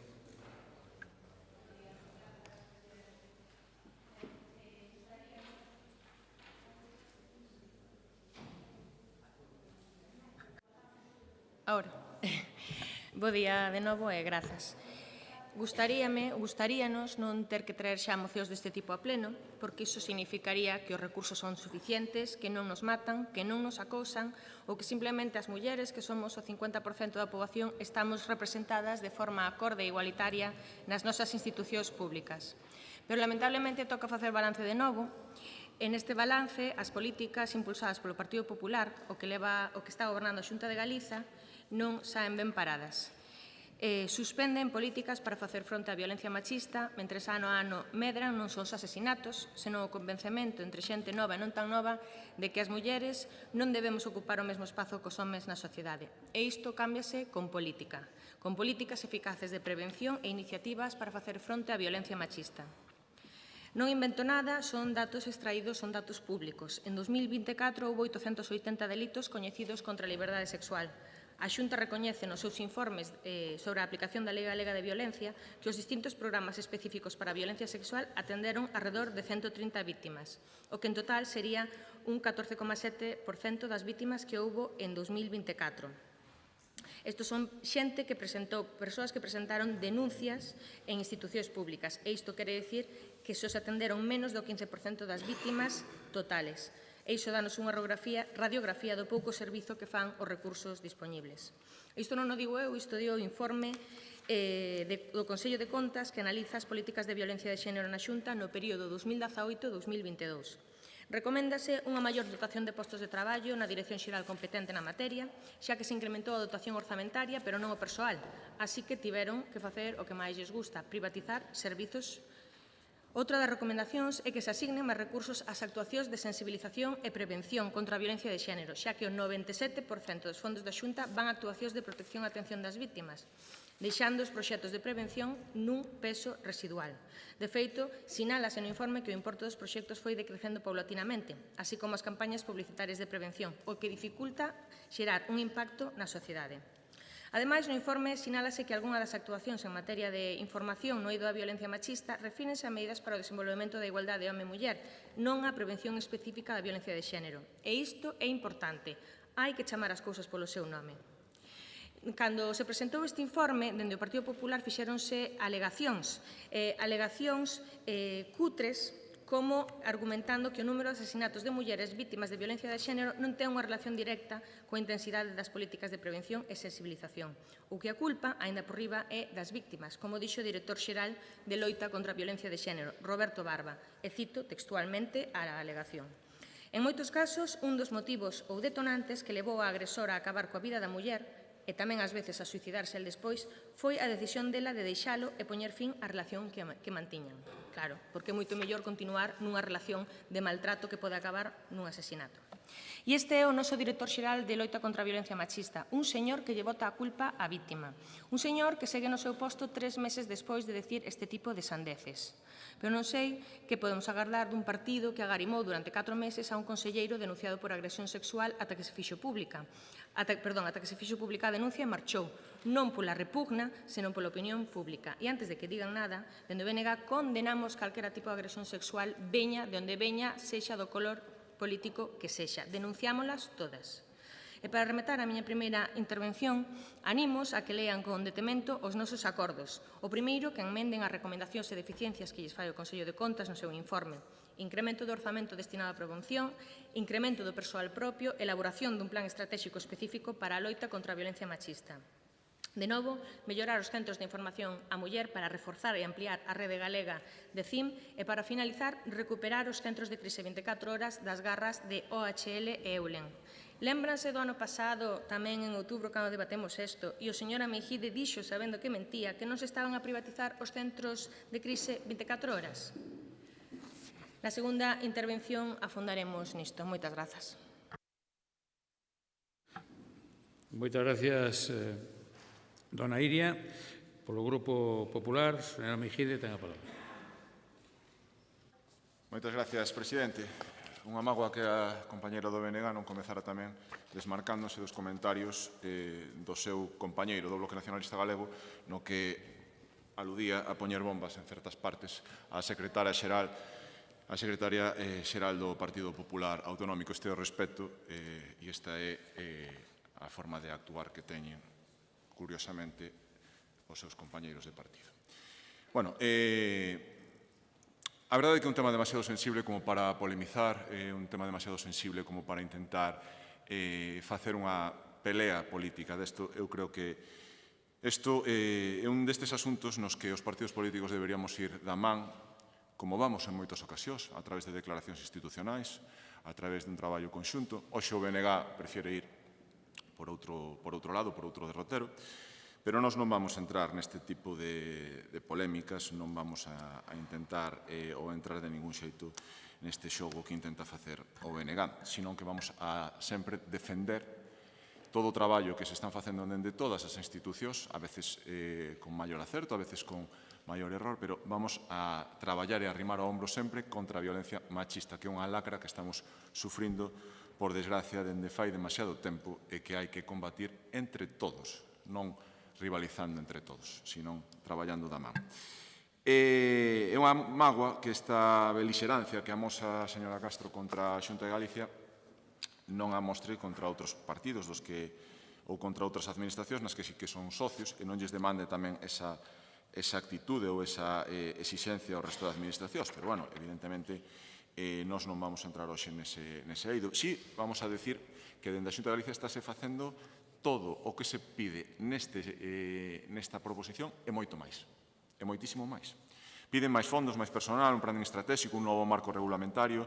Piden ou falan da privatización, os reis da privatización, que son o BNG. Ten ao seu lado o alcalde de Lugo, a Miguel Fernández, que lle pode decir como o BNG privatiza todo o que toca precisamente nese concello. Por tanto, da privatización vostedes creo que non deberían falar moito. Pero a Xunta está traballando de forma firme e contundente contra a violencia machista.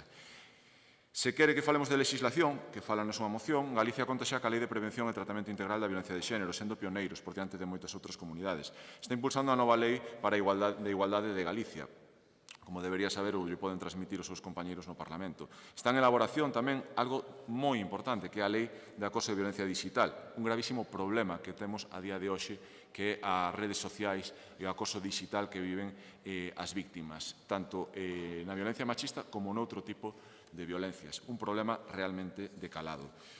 Está sendo moito máis alado que vostedes piden nesta moción. Os orzamentos do 2026, 24 millóns están destinados única e exclusivamente á violencia machista e, ademais, compatibilícense con outros 28 millóns de euros destinados á igualdade, que evidentemente ten moito que ver na loita contra a violencia machista. Evidentemente hai que traballar, en futuro hai que traballar en conseguir a igualdade. E a igualdade é a base da educación, do esforzo nos colegios, nas universidades, no día a día, nas empresas, na formación, nas campañas de sensibilización. E todo isto está facendo a Xunta de Galicia. E, evidentemente, hai que seguir profundizando. 53 millóns de euros directa e exclusivamente dende a Xunta de Galicia a loitar contra o machismo. Esta é a realidade da Xunta de Galicia.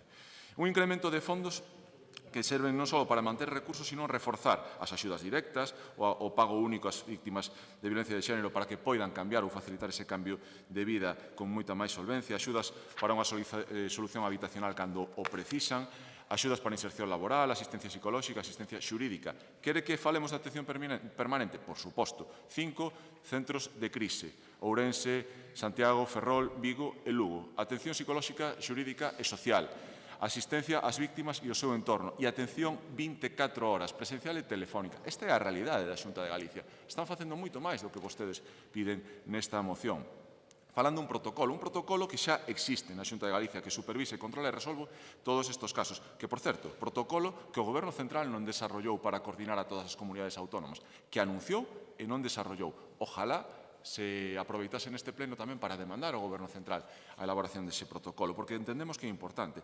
Pero podemos seguir falando de política da Xunta de Galicia en materia de violencia machista. Centros de información á muller. Incrementouse nun 30% o financiamento destes centros. 84 a día de hoxe, 200 concellos, 16.700 persoas atendidas cada ano. E isto é a Xunta de Galicia. Atender as víctimas, axudalas, acompañalas, tentar axudarles neste drama que viven. O que non van a topar nunca no Partido Popular precisamente é polémica, rivalidade ou ningún tipo de enfrentamento nesta materia. Gracias, señora Mejide. Nada, moitas gracias. Por o Grupo Socialista, dona Marisol. Gracias, señor presidente. Bos días a todos e a todas.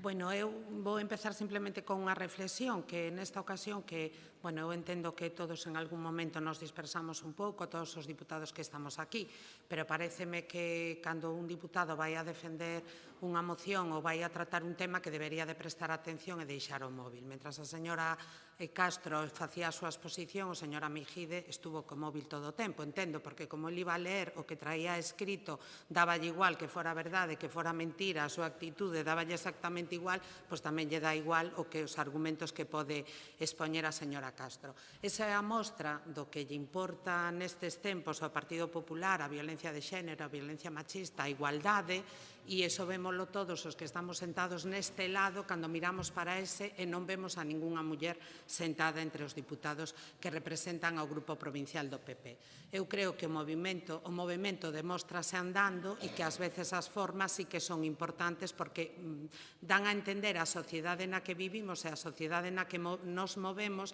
a importancia que lle damos a todo.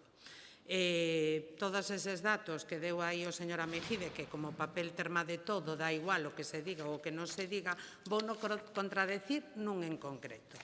Fala, presume dos programas de prestacións, do que se gasta en programas de prestacións para as familias, a infancia, promoción da autonomía persoal, servicios sociais comunitarios ou protección e apoio ás mulleres que sufren violencia de xénero, que é precisamente o contido desta moción.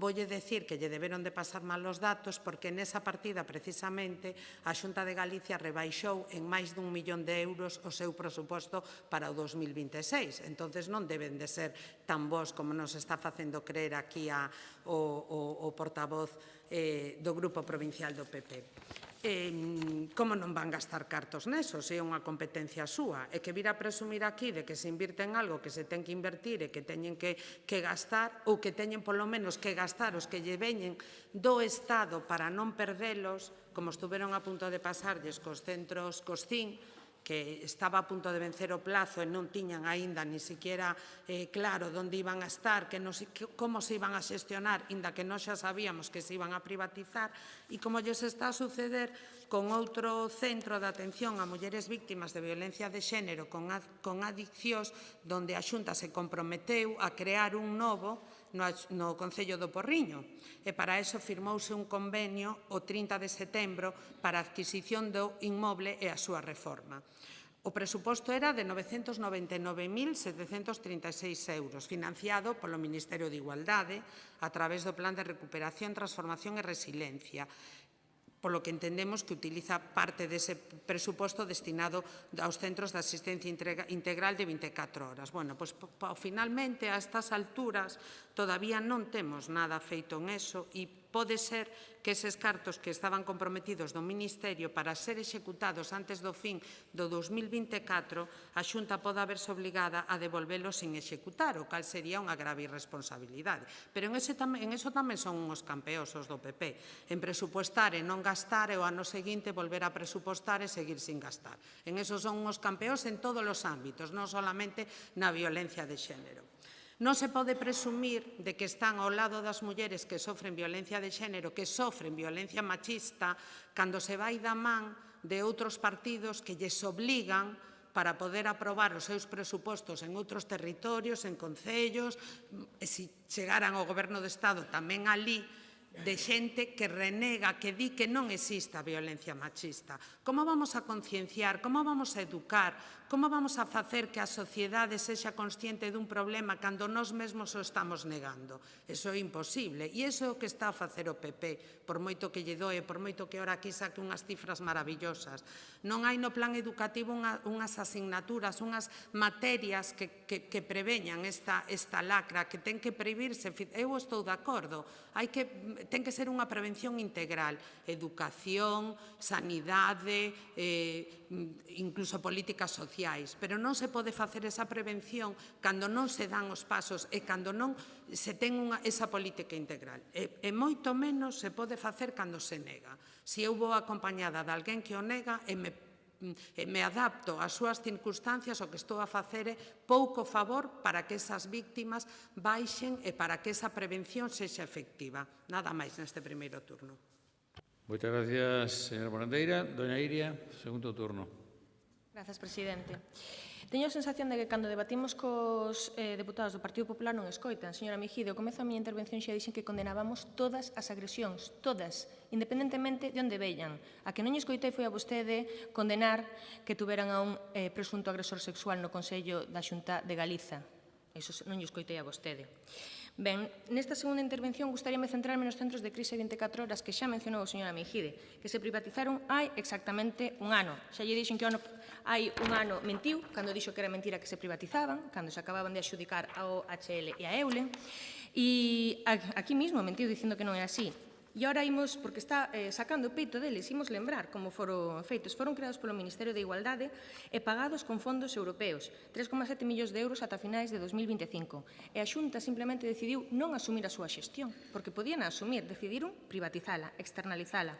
Foi unha orde do Ministerio de Igualdade, fondos do Pacto de Estado contra a Violencia Machista, espazos públicos en hospitais públicos e un concurso para amiguetes que levaron o HL Eulen, casualmente dirixido polo Hermá de Feijóo. Concretamente, no caso de Lugo, na anualidade de 2024, que non entraron en funcionamento, foron 213.000 euros que se embolsou Eulen e este ano son 523.000 euros. É un chollazo traficar así cos medios que precisamos para parar a violencia machista. Pero o peor de todo é que non dan información sobre o funcionamento destes centros. A Consellería dirixida por Fabiola García non considerou oportuno informar nos primeiros meses do ano, pero é que agora tamén nunha pregunta no Parlamento dixo que non iba a dar esa información. Vostede quixo sacar peito, pero é que non sabemos que tipo de axuda se dá. Que oculta o Partido Popular? Por que non achega un informe con datos sobre o funcionamento e tipoloxía de atención? Por que non se detallan as campañas de sensibilización nas que participaron estes centros ou que iniciaron? A sociedade merece saber como están funcionando estes centros e se realmente chegan apoio e axuda ás mulleres vítimas uns centros públicos privatizados. A sociedade merece saber tamén que ano a ano demandamos e exiximos un aumento orzamentario para os centros de información á muller. Acaba de dicir que se fixo, alégrome. Agora o que necesitamos é persoal específico e a súa creación en comarcas onde non hai. Non hai na comarca de Meira, non hai na comarca de Ancares. Falaban de que os orzamentos da Xunta cumplían con Lugo, que as mulleres non están cumplindo, porque terse que desplazar da comarca de Ancares ata Lugo é tamén violencia contra as mulleres. E temos que poñer todos os esforzos para dotar estes centros de persoal e de novos perfis profesionais para que funcionen correctamente. Isto que lle pedimos non é ningunha tolería. A prevención é clave para educar e educarnos como sociedade, dixo vostede, pero que precisamos tamén esa materia de igualdade para as escolas que vostedes suprimiron. Temos que colaborar para que a sociedade do futuro sexa mellor que a actual e, sobre todo, deixen de intentar impoñer mecanismos de control ideolóxico que eliminen todo o que sone a feminismo na escola pública. Decía que isto non é ningunha carreira para ver quen é máis. Nós estamos sempre cama entendida. Fagan caso do que lles di o informe do Consello de Contas. Nós estamos aí cama entendida para intentar mellorar. Grazas. Moitas gracias, dona Iria. Don Antonio. Moitas gracias, presidente.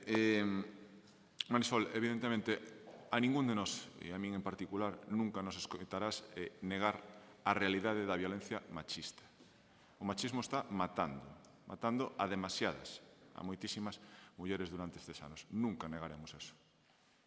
Pero o machismo combátese entre todos, e non utilizando como un arma arrojadiza nun pleno dunha diputación, nun pleno dun concello ou en declaracións en prensa. Para nada, nós non vamos a entrar a polemizar, non vamos a entrar a utilizar ou a empregar, como se fai por parte de outros partidos, a dor das víctimas para intentar facer política. Sobran temas nos que polemizar e nos que empregar políticamente enfrentarnos políticamente sin ter que empregar o dor das víctimas do machismo. Non vamos a entrar, evidentemente, nesa trampa. A violencia machista existe, é unha lacra, un drama, queda moitísimo por facer, pero estou seguro que vamos a facer moito máis xuntos, da man, entre todos, que dedicándonos ou dedicando algún partido a utilizar este tema como arma arrojadiza. Aí non nos van a encontrar.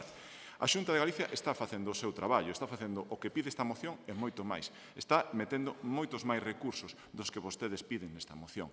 De feito, decía o fai un momento, inda que agora actúan defensores dos nosos datos, decía agora o meu compañeiro José, débenos pasar hoxe todos os datos mal. Pois, efectivamente, vostedes vamos pasar os argumentarios todos os días a ver que os vayan censurando, a ver cales lles gusta e cales non lles gustan. A realidade é esta. Os orzamentos teñen as partidas, os orzamentos apróbanse no Parlamento. Os orzamentos son públicos e transparentes. E din claramente que hai un incremento dun 30%, que hai 53 millóns de euros destinados única e exclusivamente á loita contra o machismo. Pode decir o que queira, pero esta é a realidade. E vai ao Parlamento, pida os orzamentos ou consultos na página web e vai a ter ese dato. Se a min non me pasa máis co que é público. Non teño ningún dato máis co que é público. Por tanto, nós contra o biomachismo vamos a estar sempre. Sempre. Digo yo tranquilamente e sin sobresaltarme. Pero si lles pedimos tamén que lle pidan aos seus compañeiros noutras administracións, e nesta administración tamén, máis traballo e menos enfrontamento. Por exemplo, pedirlle ao Goberno Central que sí, que nos dé dunha vez por todas ese xulgado de violencia de xénero a esta cidade que ainda non o ten. E que vai no seu pacto co BNG de goberno, precisamente. Cúmplano. Lugo merece ese xulgado. Todavía está sin cumplir ese acordo. Pídanlle que, efectivamente, fagan ese protocolo de actuación para as comunidades autónomas que todavía non se fixo. O gallá se faga. Por suposto que sí. Nós estaremos aí para colaborar e para traballar conxuntamente. Pídanlles ao Ministerio de Igualdade, por exemplo, que esclareza o que pasou coas pulseiras, cos famosas pulseiras de protección ás víctimas do sistema Cometa. O gallá haya unha solución a eso non volva a repetirse. E non volvan a cometer errores como a lei do sí, que escarcelaron a 126 presos, 6 en Galicia, ou que reduciron as condenas a 1.450 agresores, 58 en Galicia. Cando se trate de ir contra o machismo, nós estamos aquí. Para rivalizar e para polemizar ou intentar empregalo políticamente, non conten con nós. Moitas gracias. Turno de peche, dona Iria. Perdón, non, dona Marisol, segundo turno. Gracias, presidente. Menos mal que non iba a polemizar, nin iba a entrar en que el sempre vai da man. Xa me tardaba a min os da pulseiras Cometa, máis o da lei do sí e sí, a pesar do tempo que fai. Pero, bueno, eu entendo que isto é política e que ese é o papel que ten que xogar o portavoz do PP. Voulle dar un dato. A inversión de violencia de xénero en Galicia entre 2018 e o 2025 foi de máis de 99 millóns de euros. De esos, a través do Pacto de Estado, a Comunidade Autónoma recibiu máis de 74 millóns de euros.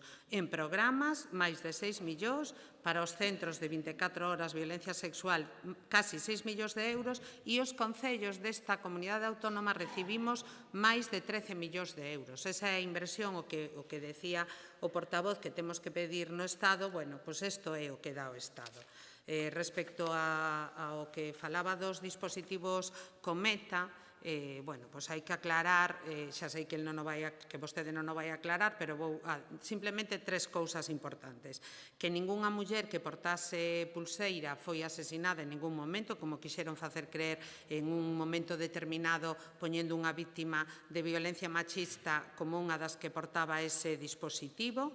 No 2018, cando chegamos ao goberno, había 1.800 dispositivos activos e hoxe hai máis de 4.730, que o 90% das usuarias dese sistema recomendan o seu uso, o 87% afirma sentirse segura e o 88% considera o eficaz.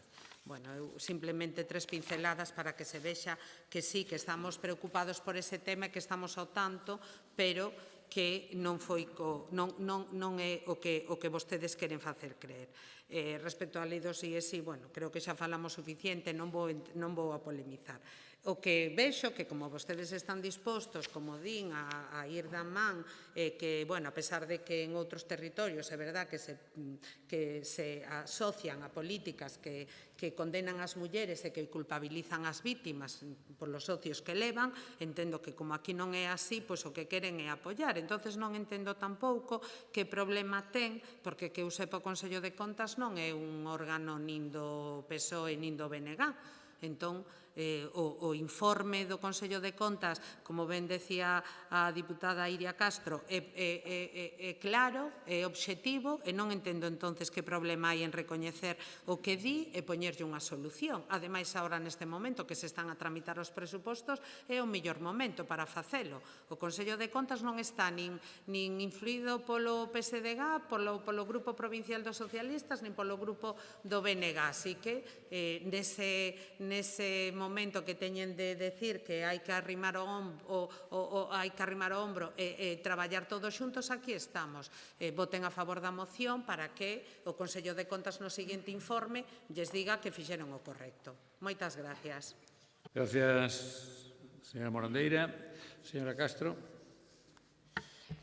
Señora Meijide, en todas as administracións, en todas as institucións onde está presente o BNG, demandamos todo o que faga falta. Por iso vamos a seguir demandando o xulgado de violencia de xénero en Madrid, por iso tamén vamos a seguir preguntando cal foi o problema cas pulseiras e por iso imos a seguir intentando traballar para que a Xunta faga o que lle pide o Consello de Contas. A violencia de xénero non é un problema privado de cada un, é unha cuestión pública e política que nos interpela a todos e a todas por igual, e por iso política somos fundamentais. Poñer a violencia no centro do debate público debate político que fixo que se avanzara contra a violencia machista, pero non só valen as palabras, precisamos políticas públicas, precisamos máis persoal nos CIM, centros de crise 24 horas públicos, campañas de sensibilización, esa materia de igualdade nas escolas. Sen políticas públicas non hai prevención, non hai educación e igualdade, nin xustiza. A loita contra a violencia machista é unha responsabilidade e temos que defender estas políticas por dignidade, por dereitos humanos e porque nos siguen matando. Moitas grazas. Moitas gracias, señora Castro. Por rematado o debate, sometemos a votación esta moción do BNG. Votamos.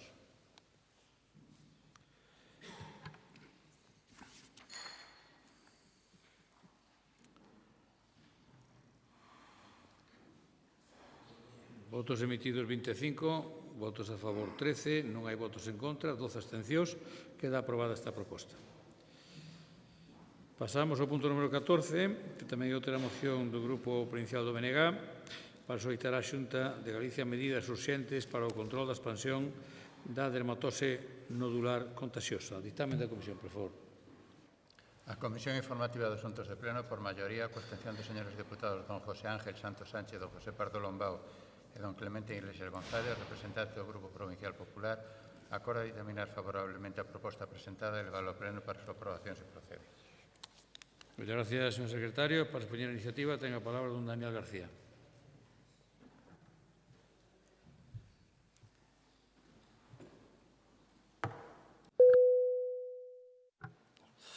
Moitas grazas, señor presidente.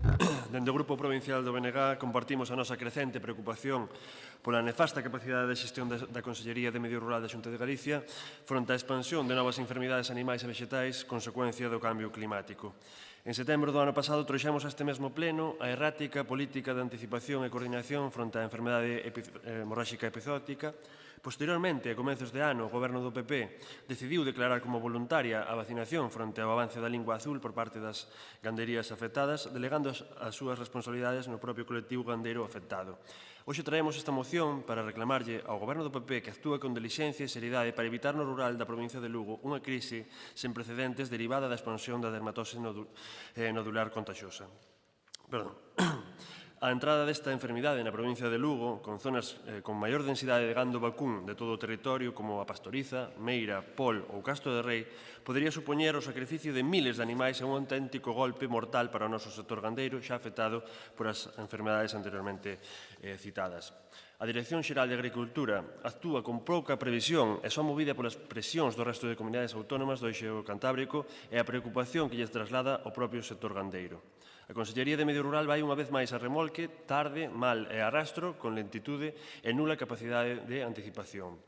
Mentres que Cantabria e Asturias blindaban a comenzos da semana pasada os seus territorios fronte ao movimento de entrada e saída de animais, aquí de momento únicamente paralizamos as feiras e mercados durante 21 días, tras a publicación da resolución de medidas cautelares no DOC do día de onte. Pero seguimos permitindo a entrada para a vida de rexións nas que aínda non teñen un foco de contagio comunicado, como Zaragoza ou Valencia, centros de concentración de vacún de recría. Como no caso da moratoria do eucalipto, carecen vostedes de valentía e determinación. Dende o BNG tememos que o seguimento do control veterinario dos animais entrantes durante estas 3 semanas por parte dos servicios veterinarios oficiais non sexa efectivo. Non sei se son conscientes vostedes, pero actualmente moitas das oficinas rurais da provincia atópanse con problemas de atención polo concurso de traslados de persoal. Como, por exemplo, podemos indicarlles que a Oficina Agraria de Meira, hoxe martes 28 de outubro, non dispón de ningún persoal técnico á espera de que a Consellería envíe a alguén que reemplace os anteriores técnicos que marcharon a outro destino. E podemos ir mañá, que a situación vai ser a mesma. A situación, dende logo, é moi preocupante. A enfermidade chegou ao Estado por Cataluña cun caso positivo confirmado xa o 3 de outubro, tendo na actualidade 17 focos confirmados na provincia de Girona. Alí levan máis de 2.000 animais sacrificados dende o día 3 ao 27 de outubro e vacinada máis do 60% da cabana bovina. Aquí en Galicia, 24 días despois da comunicación da detención do primeiro foco detectado en España, onte aínda se convocou a primeira xuntanza realizada pola Consellería do Medio Rural co sector para tratar a extensión da dermatose nodular contagiosa. Durante o encontro, a Consellería limitouse a asegurar que todo se fixera correctamente, sinalando que se as persoas gandeiras non están informadas é porque non queren. Seguen a mesma estrategia que no caso da lingua azul, delegar as competencias e responsabilidades nos propios gandeiros e gandeiras e botar balóns fora, responsabilizando ao Ministerio da coordinación e toma de decisións únicamente cando existen competencias propias na materia. Nada novo baixo a xestión do Partido Popular. Lamentamos profundamente este enfoque que culpabiliza aos nosos gandeiros e gandeiras. A información ten que ser constante, precisa e transparente por parte da Consellería e non pode limitarse a reenviar o que publica o Ministerio de Agricultura. Moitas grazas. Gracias, don Daniel. Por o Grupo Popular ten unha palabra don José Ángel Santos. Gracias, presidente. Bo día a todos e a todas. Señor García, valentes tiñan que ser vostedes retirando esta moción que nada ten para debatir no día de hoxe. Compartirá comigo que protexer as nosas explotacións e garantir a saúde animal e a estabilidade económica do sector gandeiro é esencial para a provincia de Lugo. A preocupación dos nosos gandeiros entendemos que a situación require unha resposta responsable e coordinada como é o caso. Pero precisamente por iso, por respeto aos nosos gandeiros, creemos que este debate debe abordarse con rigor, con datos e con serenidade, sen ceder ao alarmismo nin a tentación de converter un problema sanitario nun instrumento político como están facendo os do BNG. A Consellería de Medio Rural xa activou os protocolos para a detección, control e prevención da dermatose nodular. Implementáronse medidas intensivas de vigilancia epidemiolóxica, reforzouse a comunicación e puxéronse en marcha campañas informativas nas explotacións. Ademais, Galicia mantivo diálogo constante co sector e cos comunidades autónomas veciñas, porque esta enfermidade, como sabemos todos, non recoñece tampouco de fronteiras administrativas. Por lo tanto, non podemos dicir que falten medidas, señor García, nin que haxa pasividade por parte da Consellería. O que estamos a ver é unha xestión prudente e responsable por parte do Goberno galego. A experiencia enseñanos que ante emerxencias sanitarias deste tipo, o que máis prexudica ao sector non é a enfermidade en sí, senón o alarmismo que vostedes fan. A estas alturas, traer este asunto a debate supón tan nivel de desfachatez e despropósito que me resulta imposible, señor García, atopar palabras para cualificalo.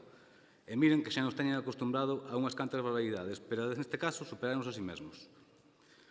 O BNG pide á Xunta medidas urxentes, pero permítame preguntarlle que medidas específicas que trae vostede na moción non están a día de hoxe en vigor. Dígame só unha, que non os teñen en CEDOG publicado. Se é capaz de decirme unha, aplaudo-yo. Medidas de prevención, están todas en marcha desde a pasada semana. Un control férreo desde o xoves está en vigor. Máis vixilancia, reforzouse intensamente. Máis información para o sector, estáse a facer a través de todas as candes do sector agrario. Controlados en máis libros que entran en Galicia, estáse facendo desde a pasada semana. Non se pode dicir que a Xunta este de brazos cruzados, señor García, e ainda menos se pode usar esta lexítima preocupación polo rural para transmitir unha imaxe de abandono que non corresponde para nada coa realidade actual. Tampouco debemos esquecer que estas enfermidades, pola súa orixe vectorial e a súa propagación a través de insectos, requiren estrategias integrais, non decisións improvisadas. Os protocolos de vacinación, por exemplo, deben coordinarse a nivel estatal. Avanzarse, evidentemente, sen apoio científico, pois podería ser incluso contraproducente. Por todas estas razóns, neste grupo queremos pedir consenso e responsabilidade institucional. Apelo a él. Os gandeiros non piden debates partidistas, piden eficiencia, coordinación e certezas. E isto conseguese traballando conxuntamente, cada administración no seu nivel de responsabilidade, coa Xunta como coordinadora, actuando con profesionalidade e compromiso como está a facer a día de hoxe. Este grupo sempre estivo, está e estará a carón dos gandeiros da provincia de Lugo e de Galicia en xeral, defendendo o seu traballo e garantindo que as decisións se tomen con fundamento e sen populismos ni titulares fáciles. En definitiva, señoras e señores do BNG, defendemos o sector gandeiro con unidade, rigor, pero non con demagoxia política. Pedimos ao BNG, por coherencia e por sensatez, retiren esta moción, non continúen con este ridículo, non convertan un asunto tan delicado nun instrumento partidista, nin busquen sacar tallada política sin fundamento. Os gandeiros e galegas non precisan debates estériles, precisan institucións que traballen unidas e con previsión e solvencia técnica. Xa sei que iso lles molesta, porque cando falamos de saúde animal non falamos de siglas, falamos do presente e do futuro de miles de familias da provincia de Lugo e de Galicia que vivimos deste sector, e para nada nos queren tratar de tontos, que nada o somos.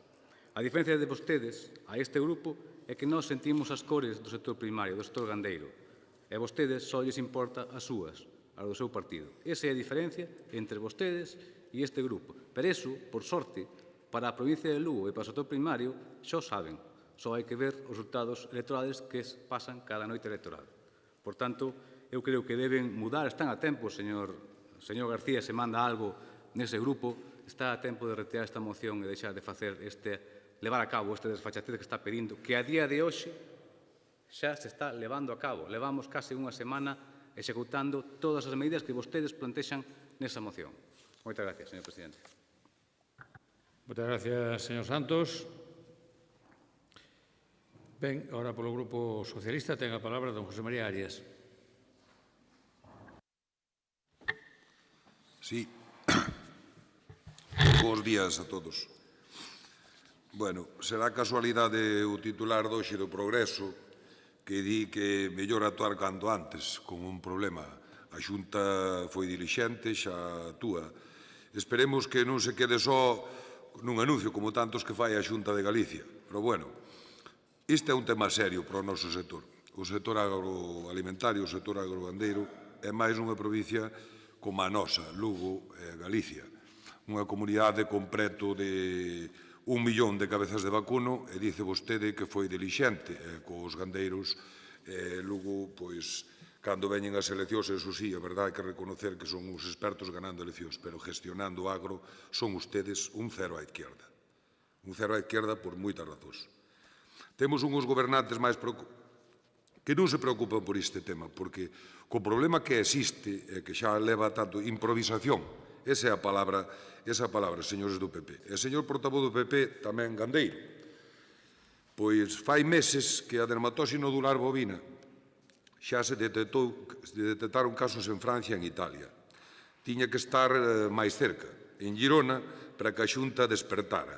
Pois ben pode estar xa en Galicia, sin lugar a dúda, porque non se tomaron medidas de prevención hasta de agora, ninguna. Galicia exporta moito gando, pero siga a necesitar recría. Entraron moitos animais nos últimos meses de zonas de Francia, de Italia e de moitos sitios de Europa, donde se sabe a ciencia cierta, xa se sabía desde o mes de xuño que había casos. Aquí non lle deron vostedes a menor importancia, simplemente que está aquí ao lado. Porque a Xunta ten unha planificación do sector agrícola e forestal feita desde os sillós, desde a moqueta, non desde a terra. Que se vai esperar de quen dixo aquela famosa legislatura do rural? Eu recordo a un médico dirixindo a Consellería de Agricultura e un veterinario a de Sanidade. Eu recordo a Feixóo nun establo preguntando por que as vacas tiñan todas nome feminino. Pero que se pode esperar do Partido Popular? É de risa. Teñen na Xunta de Galicia a mesma planificación que para os incendios? A ver se vai escampando e se vai apagando o lume solo. A mesma que para a moratoria dos eucaliptos. Outro, de verdad, outro remendo para protexer as multinacionais e non protexer as nosas carballeiras. Facer algo por unha parte de Galicia que queda fora, que ten que comer, que ten que vivir. Cando o 100% de algunhas zonas está todo plantado de eucalipto. Non teñen vostedes xeito de planificación nin forestal nin agrogandeira. E se temos que exportar ganado, importar ganado e importar enfermedades é por falta de unha planificación agraria e do sector gandeiro. Senón non teríamos casi nin este problema chegaría aquí. Teñen vostedes unha xestión da velutina con miles de nidos sen recoller. A ver se ven o inverno e van desaparecendo. Pois ben, a ver se ven o inverno e vai desaparecendo os axentes transportadores da dermatose nodular bovina, e vai desaparecendo o problema. E se non é así, vostedes logo buscarán un culpable, eso seguro.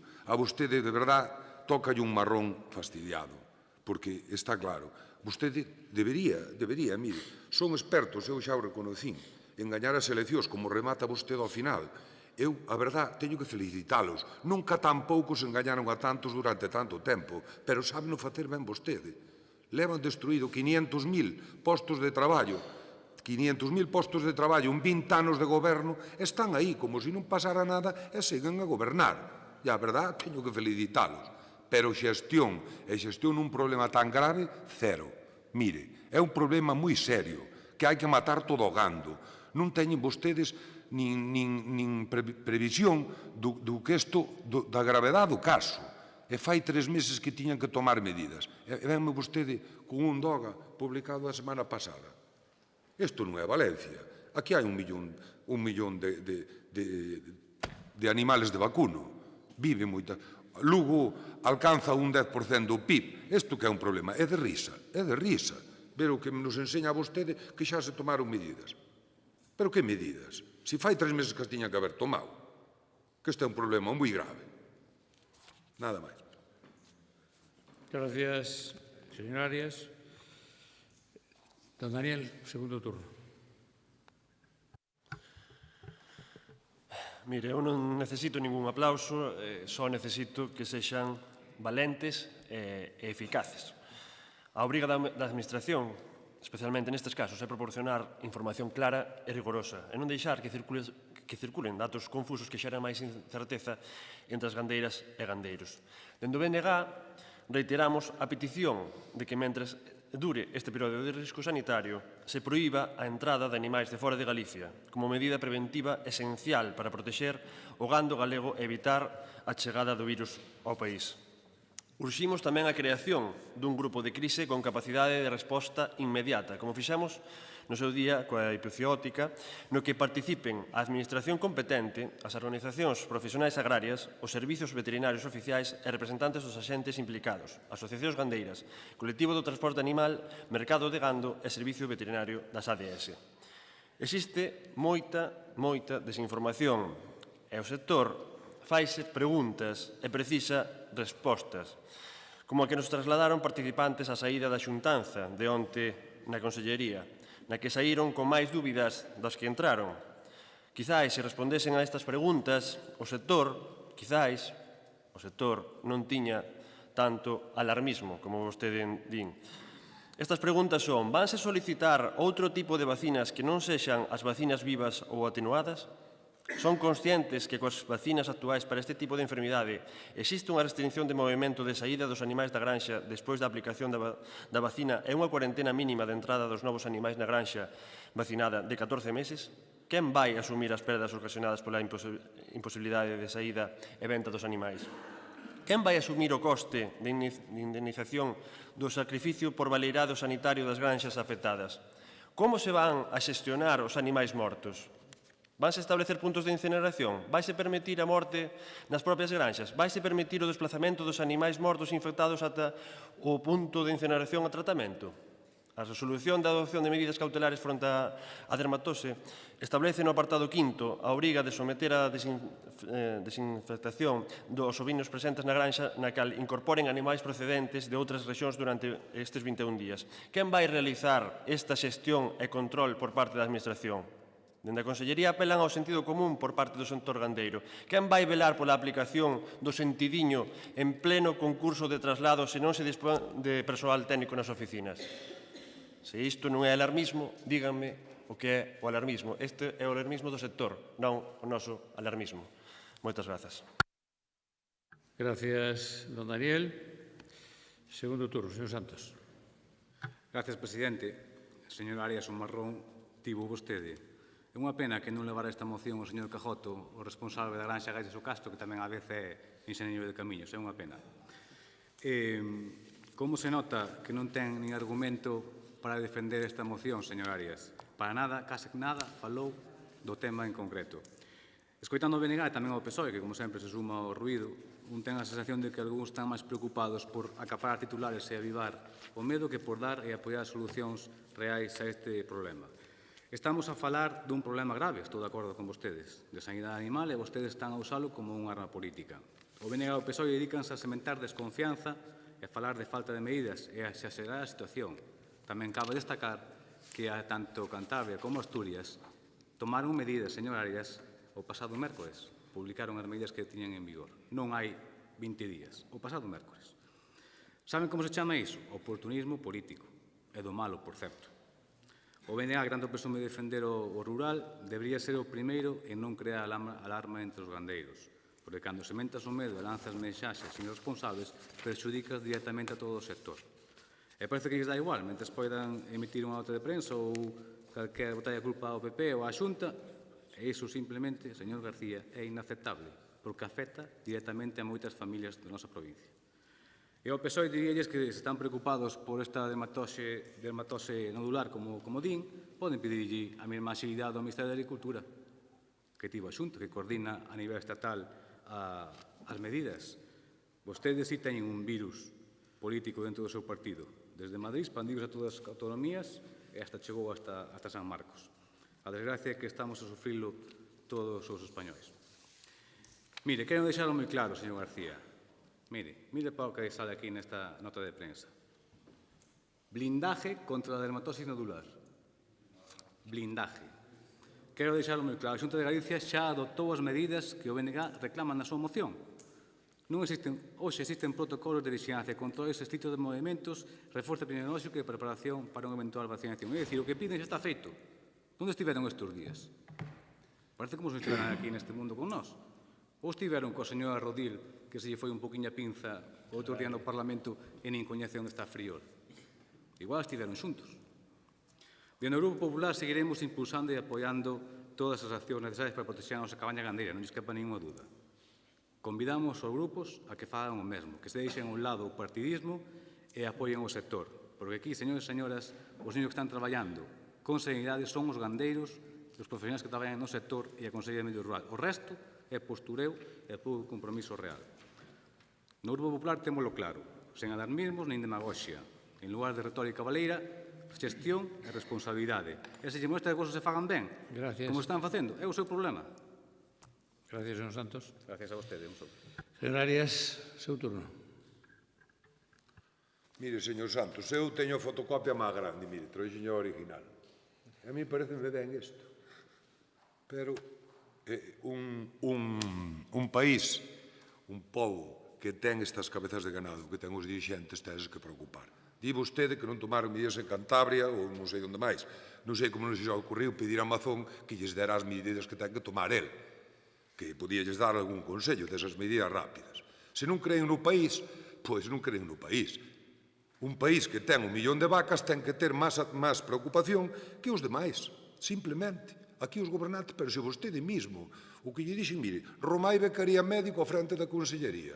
Hai pouco vostede criticou a un conselleiro, ese conselleiro que era o das aldeas modelo. Sabe como o puxo vostede, acórdase. Agora temos unha conselleira que está mal asesorada, non sei se é na casa ou onde é, que só creen explotacións de 6 e 7 robots. As pequenas explotacións hai que matalas. Non se preocupe que xa morren solas. ca política agraria. E o que fan vostedes neste país, isto quedalle 10 anos, quedarán 1000 explotados. Vostedes non creen no país, non teñen política agroforestal para nada. Agora veñen co da moratoria dos eucaliptos. En vez de proteger as carballeiras e protegelas con cartos, non. Permiten que o 100% do territorio este plantado eucaliptos nunhas zonas e os demais comamos bidueiras e carballos, cando hai que protegelos. Hai que ter planificación, home. Non teñen vostedes planificación desde un despacho. Poñen a calquera nesos sitios. Iso é o que fan vostedes. E coa dermatose estános a pasar o mismo. Non é para risa, é un problema grave que podemos ter aquí. Non sei quen vai pagar o gando, como veña. Ojalá que non veña. Espero que o frío mate os axentes transmisores e teñamos suerte todos. Porque sí que teríamos suerte todos se isto non entra aquí. Eso sería o bon que nos pode pasar. Polo que vostedes fan, desde logo que non. Vostedes tiñan que ser os máis áxiles, e digo vostedes porque é a Xunta de Galicia. Hai 3 meses que tiña que asistir a isto xa. 3 meses. E temos que seguir comprando gando. É increíble que en Galicia que se teña que seguir comprando gando, sabe por qué? Porque a xente dedicase á produción de leite, porque non hai territorio, porque non hai territorio agrario, nin ordenación, nin nada deso. Senón este problema para nós sería alleo. Pero temos que seguir indo a Francia, a Holanda, comprando recría. Vostede mesmo recría fora. É así. Entonces, eu creo que debería de vostede dicirlles a eses señores da moqueta, que se poñan as pilas. Porque este é un problema cando ven, pero seguro que van a buscar un culpable. O culpable non é o BNG, nin o culpable vai ser o Ministerio, pero seguro que vostedes lle van botar a culpa a Pedro Sánchez, casi seguro.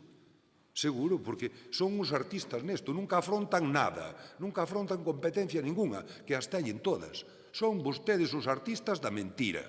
Da mentira. Levan gobernando 40 anos e teñen o país como teñen. Moitas gracias, señor Arias. Señor Santos, despois fora poden falar.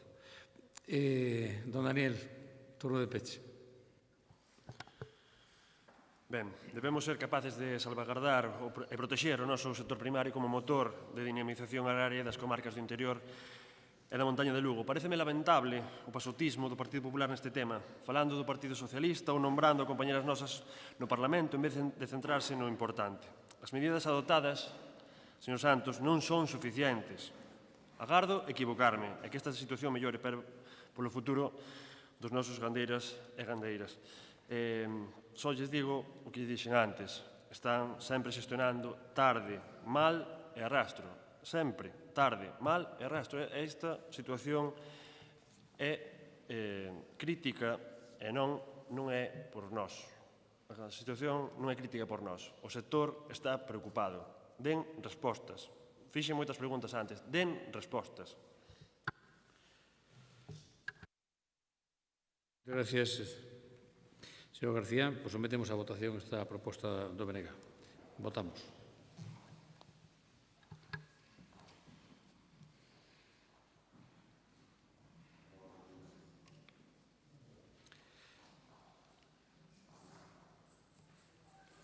Votos emitidos 25, votos a favor 13, en contra 12, non hai abstencións. Queda aprobada esta moción. Pasamos ao punto número 15, que é unha moción do Grupo Provincial Popular para instar a Diputación de Lugo a atender o acordo plenario do Concello de Paradela para a asinatura dun convenio interadministrativo de cooperación para o financiamento de obras en varios núcleos de poboación. Ditamen da Comisión. A Comisión Informativa, por maioría, coa abstención do señor presidente don José Tomé Roca e dos señores e señoras diputados don María del Pilar García Porto, don Francisco Cajoto Caserío e dona Marisol Morandeira, representantes do Grupo Provincial Socialista, e da señora diputada dona Iria Castro Fernández, representante do Grupo Provincial do BNG, acorda informar favorablemente a moción presentada e levala ao pleno para a súa aprobación se procede. Moitas gracias, señor secretario. E para expoñernos a iniciativa ten a palabra don Héctor Manuel Corujo.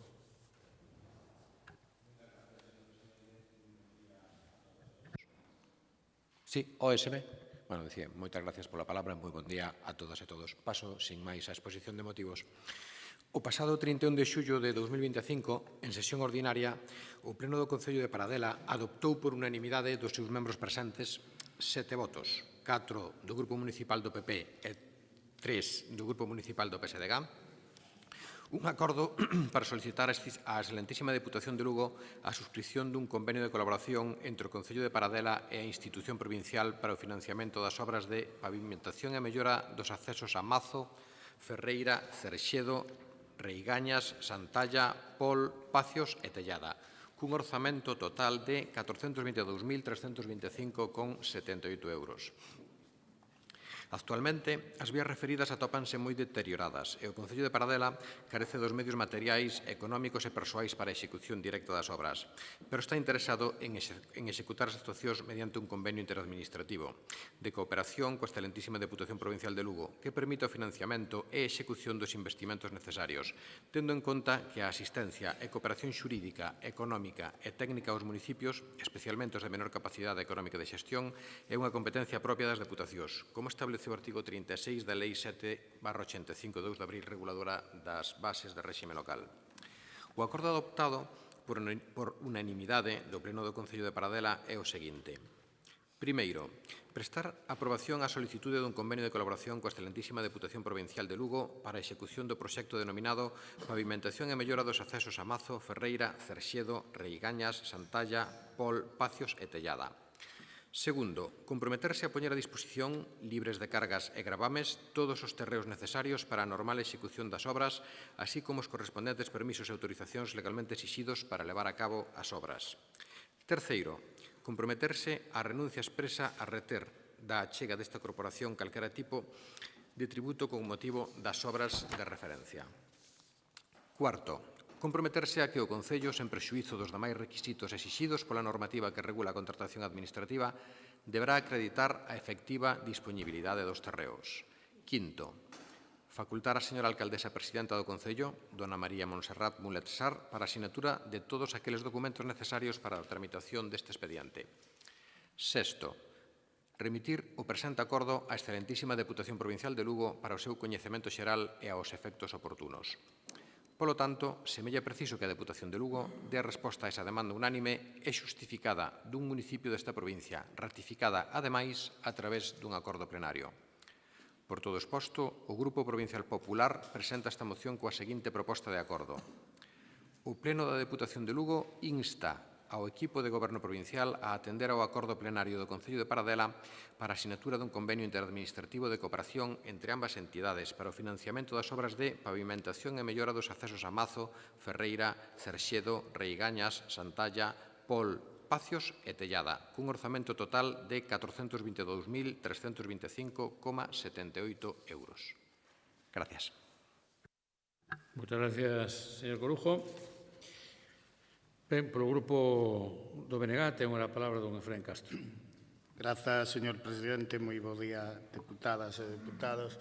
Bueno, o señor Corujo tocoulle defender esta iniciativa. Supoño que tocaba traballar pouco no grupo do Partido Popular e ocorriuselles facer de portavoces dun dos concellos. Foi Paradela, podería haber sido outro, supoño que calquera outro que fora do Partido Popular, pero a verdade é que vendo con que ansia defendeu e só lendo a propia iniciativa, pois xa entendo que vostede tamén entendeu que era unha un pouco ocurrencia. E digo ocurrencia polo que, non por as necesidades do Concello de Paradela, que son lícitas como os de calquera outro, pero, mire, eu levo uns anos de concelleiro en Sarria, digo, por poñer un exemplo claro, e aprobáronse no pleno do Concello de Sarria innumerables iniciativas, moitas, por unanimidade, reclamándolle ao Goberno da Xunta de Galiza diferentes cousas. Non vin nunca o Grupo Popular levar ao Pleno do Parlamento de Galiza unha reclamación do Concello de Sarria aprobada por unanimidade. Nunca. Nunca, claro, porque se ese fora o modus operandi do Partido Popular, pois xa non terían que redactar ningunha moción, porque simplemente farían o traslado das exigencias dos diferentes concellos aquí, bueno, sería unha fórmula, pero isto é unha ocurrencia. Que vamos convertir isto en trasladar as exigencias que se aproban nos 67 concellos para que teñamos que explicar que o orzamento non dá para todo, non sei. Home, eu creo que deberían traballar as cousas un pouco máis, incluso, mire, o que intentan é burdo. Porque van decir que hai un deputado que votou a favor e agora vai votar outra cousa. Bueno, non sei, se queren desgastar a alguén, a un goberno, algo, eu recomendaríalles algo máis de traballo. E tamén lle digo a alcaldesa, o mellor lle viña mellor, en vez de ganar as elecciones, ter así un panorama un pouco máis tal e falar con a señora Elena Candia e a Paula Prado a ver se lle toca un pouco da pedrea desa que reparten para comprar vontades, porque o mellor era mellor por aí. Por lo tanto, eu non vou dedicar máis tempo a esta moción porque eu creo que, bueno, e xa lle digo, que non é por o que se reclama. Facerse portavoces dun concello aquí, home, pois vostedes mismos, pero se van por aí, sigan, casi van ser fáciles estes plenos. Moitas gracias, don Efrén. Agora turno para o Grupo Socialista. Don Pablo Rivera. Sí, moitas grazas, señor presidente. Pois, efectivamente, creo que Efrén lles fixo unha boa exposición de a que responde esta moción. Eu tamén lles vou a dar a miña versión, que non dista moito do que o propio vicepresidente da institución acaba de defender. Pero, como sempre adoito facer, vamos a empezar con datos, porque o dato mata o relato, o di a señora Candia, e non vou a ser menos, voullo decir. Aquí piden que se asine un convenio cun concello en concreto, cando a alcaldesa dese concello, desde que a alcaldesa, pois leva recibido por parte desta Deputación aproximadamente, tirando polo baixo, 1.300.000 euros. Eu, ojalá, poidera decir que recibo da Xunta de Galicia en 2 anos esa cantidade, eu non podo, porque aquí facemos as cousas a través dun plan de Diputación con transparencia. Non sei se a propia alcaldesa do Concello de Paradela pode dicer o mismo se recibe esa cantidade da Xunta de Galicia, gostaríame que mo confirmasen, xa que levan esta moción. Pero máis, ese 1.300.000 permitiu, a parte do plan de Diputación, arranxar estradas, permitiu rematar o aparcamento do polígono industrial que levaba 20 anos sin recibir a propia alcaldesa. Foi o señor presidente unha recibir e outro entregar. E así foi a realidade. O sea, xa hai unha empresa ali que está implementada.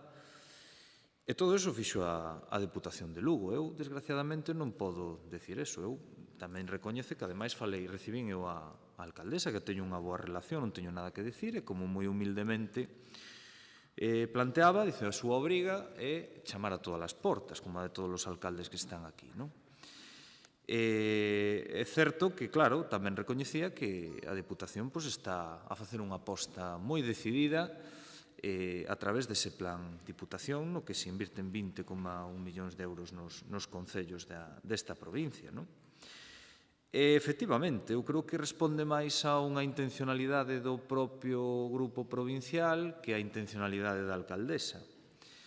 Eso xa demostra en si mesmo que o que pensan os grupos municipais tamén dista da realidade que pode pensar esta Deputación, non? Isto podería ser un simple rogo. Se o que pretenden é deixar en evidencia a un compañeiro, pois eu creo que van mal, porque eu creo que todos que están aí e todos que estamos aquí, o primeiro, cando estamos nun concello, defender os intereses do concello, claro. De aí a que os intereses do concello coincidan cos intereses da institución e dende un punto de vista dunha dinámica provincial, hai que velo. Como eu ben lle dixen, hai que analizar as cousas. Isto non é unha ventanilla do Partido Popular onde veñen e falou Blas punto redondo. Non, isto non funciona así. Eu creo que as cousas funcionan de outra maneira. E, ademais, eu creo que agora teñen unha gran oportunidade. Para o mes que ven traeremos os orzamentos, posteriormente virá o plan de Diputación. O Concello de Paradela recibirá en torno a 293.000 euros dese plan de Diputación, do que saben que unha parte, un 50%, pode ir destinada ao arranxo de camiños rurais, de infraestructuras viarias. Entón, eu creo que é unha grandísima oportunidade que ten a alcaldesa, o Grupo Provincial do Partido Popular, para incluir esas peticións que fan nese plan Diputación. Plan Diputación que, por certo, abandeiran, pero Dios non o queira, pero se algún día están aquí, a mí non me cabe a menor dúbida que a señora Candia, a primeira decisión ou a segunda que fará será suprimir o plan Diputación. Teño claro, non? Vostedes teñen unha obsesión co presidente, con intentar utilizar isto de que se utilizan os fondos públicos, están orientados máis a uns concellos que outros. Bueno, pois miren, con humildade les digo que eso se chama reequilibrio territorial. Se os concellos gobernados polo PSOE non reciben un céntimo da Xunta de Galicia, algunha administración terá que compensar ese déficit xenerado intencionadamente pola Xunta de Galicia. Porque eu, de verdade, se recibiran 2 anos 1.300.000 euros da Xunta de Galicia, firmo calquer documento que haxa que firmar. De verdade. Isto sumenllo o Tradigal, os clubes de fútbol, levan moitas cousas de todas as áreas desta Deputación, da Xunta, pois non sei. Non sei se é así. Entón, creo que, de verdade, esta moción, con todo o respeto, os veciños e veciñas de Paradela, que non teñen culpa, están utilizando malintencionadamente, creo que podería ter perfectamente, como dixen, a categoría de rogo, non está ao nivel dun pleno dunha Diputación provincial e creo que teñen que seguir mellorando as propostas que traen aquí. Moitas gracias. Gracias, señor Rivera. E agora o segundo turno para o señor Corujo. Moitas gracias, presidente. Esta moción subxacen 2 conceptos. Un é o de igualdade e outro é o de coherencia. Para falar de igualdade, vou citar ao presidente Tomé, que recollo a voz de Galicia o 20 de outubro no encontro de traballo na FEM pedindo fondos para arranxo de carreteras, dixo: non pode haber igualdade entre cidadáns se non hai igualdade entre territorios. Non podo máis que darlle a razón. Pero gustaríame que isto se aplicase tamén nesta Deputación. Teño aquí a relación de 36 convenios que se firmaron este ano con concellos do PSOE, 11 convenios que se firmaron con concellos do BNG, 6 convenios que se firmaron con independientes e ningún co PP. Aínda asumindo que me corrijan e digan que hai algún convenio que se entre nesta tabla, a diferencia, a asimetría é abrumadora. Aquí o reparto de fondos é claramente partidista. Ustedes van a decir, evidentemente, que se a Xunta de Galicia, que se non financia, que se o tema de financiamento non é o adecuado. Ora, gustaríame citar, ou recordar simplemente, un artigo, sale na revista Cuadernos de Dereito Local, un número do ano pasado, un artigo de José Miguel Martín Rodríguez que dice: situación de la participación de las entidades locales en los tributos de las comunidades autónomas o cómo incumplir un mandato constitucional durante más de 40 años. Efectivamente, todos estamos de acordo. As entidades locais, incluídas deputacións, estamos infrafinanciadas. Pero, se nos vamos a este artigo, dice o autor: comunidades que realizan un esfuerzo ejemplar por contribuir a la suficiencia financiera de las entidades locales. E aí cita Andalucía, Canarias e Galicia como as comunidades autónomas que máis esfuerzo fan para contribuir a esta financiación dos concellos. Que estamos todos de acordo, é insuficiente. Eso non ten volta de falla, pero o mellor estar co mantra de é a Xunta que nos ten que financiar, pois non é o adecuado. E o que sí, con unha evidencia que me gustaría que me rebatisen, que esta Diputación financia dunha forma absolutamente asimétrica e cun criterio partidista usando os convenios. Neste sentido, este convenio que traemos, que propón o Concello de Paradela, podía ter perfecto encaixe con outros que se están firmando con concellos que son de outro color. E a segunda parte é a coherencia. A coherencia define a Real Academia como actitude lóxica e consecuente cos principios que se profesan. E que xa é a segunda vez que un concelleiro e deputado vota en función do foro no que está unha cousa ou outra. Este comportamento poderíamos definir claramente como marxista. Marxista non de Karl, de Groucho, que decía: estos son os meus principios, se non lle gustan, teño outros. E isto é o que veñen a facer. Moitas gracias. Moitas gracias, señor Corujo. O humor sempre dá un toque de alegría ao debate. Moi ben, pois, segundo turno, don Efrén. Ben, coherencia, di o señor Corujo. Piríalles ben o Grupo Popular coherencia en moitos temas, moitos. Por exemplo, en algún que tocamos hoxe, que é a violencia de xénero, e claro, nas palabras do seu portavoz parecen que son un grupo que son conscientes desta lacra e que a combaten, pois a realidade é que pactan abertamente con vos e ali onde lles fai falta copian o discurso negacionista. Eso é coherencia. Coherencia é acusar a un goberno que invirte o 20% do seu orzamento, non do orzamento disponible, sea, non do que podemos gastar, senón o 20% do total do orzamento, que é moito máis do que se fixéramos a conta só do orzamento disponible, pois iríamos a cerca da mitade, non a fixen, pero non creo que me equivoque moito neso, con criterios executivos no plan de Diputación. E este é o goberno que vostedes acusan de sectario. Pero se andan mandando notas de prensa comparando vontades políticas abertamente utilizando os fondos da Xunta de Galiza, que ni siquiera se cortan. Ni siquiera se cortan. E vostedes veñen aquí a falar de coherencia. E que xa lle dixen ao principio que lle tocara a China de defender isto é difícil. E despois xa lle digo, coherencia, eu comprolle que se dediquen a isto, pero ora, cando se aprobe en Sarria por unanimidade, pedirlle á Xunta calquera das cousas que necesitamos, que se comprometa o Grupo Popular a leválo ao pleno do Parlamento da Xunta de Galiza. Van a facer, a que non? Xa lles dixen, só pois non tiñan ganas de facer unha moción un pouco máis interesante e dixeron, que gracia, vamos meter a Iván nun problema. É un xogo de nenos o que están facendo con esta moción. Poden non ver ou poden non velo, pero aquí, home, eu pensei que terían máis capacidade para traer cousas máis importantes que simplemente tratar de meter a un diputado nun pequeno problemilla. E a xente máis lista, non se preocupe, xente máis lista. Porque xa lle deu algún dato o señor Rivera, pero é que Paradela, gracias ao plan de Diputación, recibe moito máis diñeiro que recibiu na historia desta Diputación, que en calquera outra época. Polo tanto, home, perxudicados non os vexo. Perxudicados non os vexo, porque sabe todos os anos que vai ter unha cantidade moi importante desta casa, cousa que antes non pasaba. E esa é a discriminación hacia un concello como Paradela. Home, e claro, e ven o señor Corujo falando de coherencia. Que o diga o Partido Popular é bastante triste. Moitas gracias, don Efrén. Señor Rivera, segundo turno. Efectivamente, eu escoitelle términos ao señor Corujo interesantes, non facía tempo non ia falar de marxismo aquí, de coherencia a hora de falar. E vostedes cantas veces votaron? Mire, vou expoñer un exemplo que aparte é hemodinámica.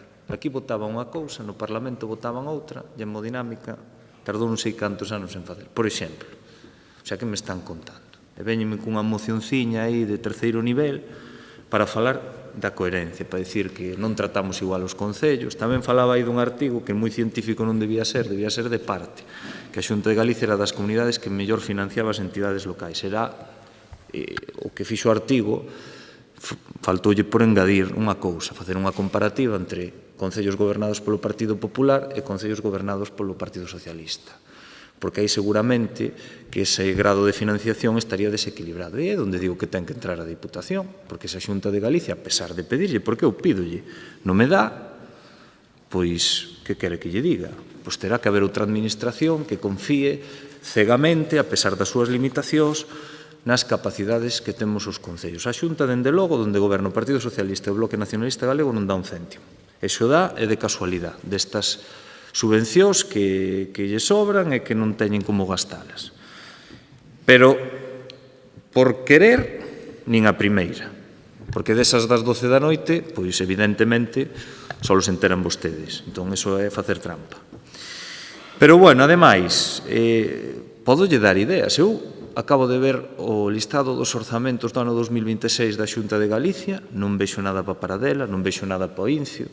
Estaban comentando a miña compañera que, efectivamente, o que teñen algúns concellos do Partido Popular é envidia, porque nin reciben da Diputación nin reciben da Xunta, pero iso non é culpa nosa. O mellor é culpa de que non están facendo as cousas ben, porque vostedes co rural moito prometer, pero a hora de verdade nin un can para ninguén. Poñelle o exemplo de Monterroso, porque Monterroso leva 200.000 euros para acondicionamento de camiños rurais e non nos leva para dela da Xunta de Galicia. Por que non nos leva? Entón, a min isto pois, me genera unha certa preocupación. Efectivamente, pois, nós o que temos que facer, ou vostedes, o que deberían de haber feito nesta moción, xa que, ademais, encaixa perfectamente ca filosofía dese plan único que estou seguro que vostedes desexarían non ter se gobernasen aquí, pois propoñan que se integren este proxecto do Concello de Paradela no próximo plan de Diputación, que próximamente aprobaremos. Eso sería algo lóxico, algo que ten máis sentido, porque isto, de verdad, me parece unha falta de rigor, de seriedade. Eu, de verdade, esperaba un grupo provincial máis íntegro e máis serio, non? Caso as propostas. Esta non é, desde logo. Moitas gracias, señor Rivera. Señor Corujo, turno de peche. Moitas gracias, presidente. Bueno, eu sinto que da moción non se falou, desde logo, que se a Xunta non sei que se a coherencia hemodinámica, que outra cuestión. Pero a realidade de a diferencia asimétrica enorme de fondos que se está facendo aquí, eso non se toca porque patacas. Bueno, pois é o que hai. Moitísimas gracias. Moitas gracias. Pois sometemos a votación a iniciativa. Votamos.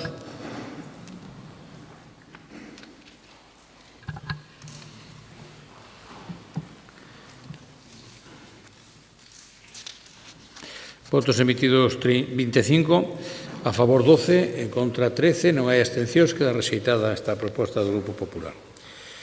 Pasamos ao punto número 16, tamén unha moción do Grupo Popular para que o equipo de Goberno Provincial atenda as necesidades dos 67 concellos no proxecto de orzamentos da Diputación de Lugo para a anualidade 2026. Dictamen da Comisión. A Comisión Informativa, por maioría, coa abstención do señor presidente, don José Tomé Roca, e dos señores e señores diputados, dona María Pilar García Porto, don Francisco Cajoto Caserío e dona Marisol Morandeira, representantes do Grupo Provincial Socialista, e da señora deputada dona Iria Castro Fernández, representante do Grupo Provincial do BNG, acorda informar favorablemente a moción presentada e leválo ao pleno para a súa aprobación se procede. Gracias, señor secretario. E para expoñernos a iniciativa ten a palabra don Antonio Mejide. Moitas gracias, presidente. Pois imos ter un problema, porque de novo vamos a falar da situación dos 67 concellos. O que lle molesta, acaba de decir o señor Castro, Efén Castro, vicepresidente da Diputación, alias o traballador nato, decía que non era unha moción traballada e que estaba este salón de plenos para tratar as necesidades dos 67 concellos, que isto era unha ocurrencia, acabo de dicilo agora. E tamén vai molestar, imos ter un problema co señor Rivera, tamén, alias o nivelador, que decía que esta moción tampouco tiña nivel, que era de terceiro nivel os problemas de Paradela. Esta é a realidade. Así que co traballador e co nivelador vamos ter un problema hoxe, porque toca falar dos problemas dos 67 concellos desta provincia. Dos 67. Non de un, non de dous, nin de tres. Dos 67. Que é xusto o que vostedes non son capaces de facer. Hoxe deberíamos estar falando xa dos presupostos da Diputación, que veñen tarde. Deberían estar presentados o 15 de outubro, como ben saben, a raíz da Lei Reguladora de Facendas Locais, artigo 168.4. Chegan tarde, non pasa nada. Probablemente sexan os presupostos, como di Ana Pontón, unhas contas sin proxecto e únicamente repartindo fondos, así como califica os orzamentos das diputacións a señora Pontón, que, por certo, vicepreside a través do seu partido esta corporación. Por tanto, non vou a entrar eu a valorar en como pensan que se dirixe esta Diputación. Nesta bancada, evidentemente, temos dúbidas co que van a facer e co que va a haber detrás destes orzamentos, das contas que nos presenten e dos contos que nos queran contar con esas contas. Realmente, é complicado que este proxecto de orzamentos que van a presentar sexa útil para Lugo e sexa realista coas necesidades desta provincia, porque o presidente conoce moi ben os problemas do seu concello. É certo que esta Diputación está ben para un dos 67 concellos. Os outros 66 xa non os conocen tan ben ou non fai moito por conocelos. Pero directamente, máis da metade dos veciños da provincia non tiveron a sorte nin sequera de que o presidente pisase o seu concello. Por tanto, mal pode coñecer a problemática ou as necesidades dun concello que nin pisan. Que nin pisan en 6 anos ou que non reciben os seus alcaldes en máis de 6 anos. Por tanto, a verdade é que é complicado. Vostedes non reciben, non escoitan a máis da metade da provincia. Nos, sí, recorremos os 67 concellos, falamos cos 67 concellos, cos legítimos representantes dos 67 concellos e falamos con todos. E vou a repetir todos, en mayúscula, hasta a saciedade, en esta intervención, porque a palabra todos dalles alergia nesta corporación, o PSOE e o BNG. todos, dalles alergia cando se fala de orzamentos ou de colaboración coa Diputación. Señor Tomé, aquí temos nestas fichas a fotografía real dos 67 concellos, de todos e de cada un deles, as necesidades que nos trasladaron despois de recorrer a provincia durante varias ocasións durante este ano e, concretamente, nunha rolda de contactos cos seus representantes durante as últimas semanas. Vostede non quere escoitar aos alcaldes, non quere escoitar aos veciños, non quere escoitar a máis da metade da provincia. Nós, se non quere escoitalos, se non os quere visitar, non ten problema. Ofrecémonos nós, de verdad, a decirlle concello a concello as necesidades que nos trasladaron, con total e absoluta xenerosidade, cando queira, onde queira, como queira, o tempo que precise. Absolutamente a súa disposición. Porque cando escoitas as necesidades dos 67 concellos, os 67 concellos trasladan concretamente, que necesitan máis recursos por parte desta Diputación, máis implicación. Por exemplo, piden que se incremente ese plan de Diputación en 10 millóns de euros e flexibilizar máis o seu uso. E de onde vamos a sacar esos 10 millóns de euros? Dos convenios a dedo. Destes convenios a dedo, que acaban de decir durante todo este pleno os meus compañeiros, que se están repartindo aos curas no seu despacho. Mire, no que vai de ano, 10 millóns 81.000 euros. Aí os ten. Íntegramente en convenios co PSOE, co BNG ou con algún concello independente, se lle interesa a vostede. Se lle interesa. Falaba o presidente de 2 convenios con concellos do Partido Popular, pero non son convenios, non minta. Non son convenios como estes. Os seus son convenios para darlles cartos e recursos aos concellos que lles interesa. Os convenios que asinou con concellos gobernados polo PP son para cederlles estradas e competencias propias da Diputación. Non enrede. Dáselle moi ben, pero non enrede. Non enrede, non tergiverse. Aquí todos sabemos xogar cas palabras, e vostede non minta. Aquí son os convenios de repartir os cartos, vostede firma convenios para repartir competencias. Esa é a realidade, esa é a diferencia. Por tanto, non minta. Dicía que non tiña a sorte de que a Monforte lle tocase ningún convenio da Xunta de Galicia. Non, é que lle toca. Ten sorte para que lle toque a lotería da Diputación. O primeiro premio, o segundo pleno, o terceiro, o cuarto, os quintos e as pedreas todas. É que lle cae todo a Monforte. Esta é a realidade. Que pedimos con esta moción? Xustiza. Sigo na seguinte intervención, pero o primeiro, incrementar o plan de Diputación. Gracias, señora Mejide. Sei que me ten moito cariño, pero non. Moito cariño. Por eso se acorda tanto de min. Pero bueno, pues non se preocupe. Ahora, por Grupo Socialista, ten a palabra dona Carmela López. Gracias, señor presidente. Boa mañá para todos os deputados e deputadas e as persoas que nos acompañan neste salón de plenos. Señora Mejide, un ano máis, Día da Marmota, eses 10 millóns de euros de novo para incrementar o plan de Diputación e máis outras peticións. Sabía desta volta, non, que iba aos convenios dos venres, eses dos que levamos falado durante toda a mañá. Vostede sabe que a realidade é que hai concellos que se ven amparados e que teñen ese respaldo constante pola Xunta e hai outros que, por desgracia, que non teñen ese apoio. Non é cuestión de cores políticas, é cuestión de necesidades. Mentras uns reciben financiamento directo desde San Caetano, hai outros concellos que non, que temos que estar pendentes ás 12 da noite para ir a esa concorrencia competitiva da que falaba o compañeiro Salgado, para poder executar obras e necesidades que están fora das competencias directas e reais da Xunta. Mencionaban tamén eses orzamentos que cubren a Burela e a Foz neste caso en temas tan importantes como son as EDAR. 15 anos solicitando esas inversións que se atrasan, por certo, unha vez máis no caso de Burela. En breves levaremos un pleno para modificar ese 5% co que temos que contribuir o Concello por non salir antes. Foz tivo algo máis de sorte con eses fondos europeos e a súa aportación vai a ser cero. Pero insisto, isto tamén é porque os gobernos municipais están encima, despois de máis de 10 anos, casi 15 no caso de Burela, para que a Xunta invista en aquilo que por suposto ten que investir, porque senón non sei que faríamos. Eu pídolle que de verdade, encarecidamente, míreme, por favor, señora Mejide, que eu sei que cando me mire tenme certo cariño. Eu quero ese sistema de quesitos dos convenios que firma a Xunta, porque, claro, se vostedes teñen eses datos, xa para empezar, é porque esta casa polo menos é transparente.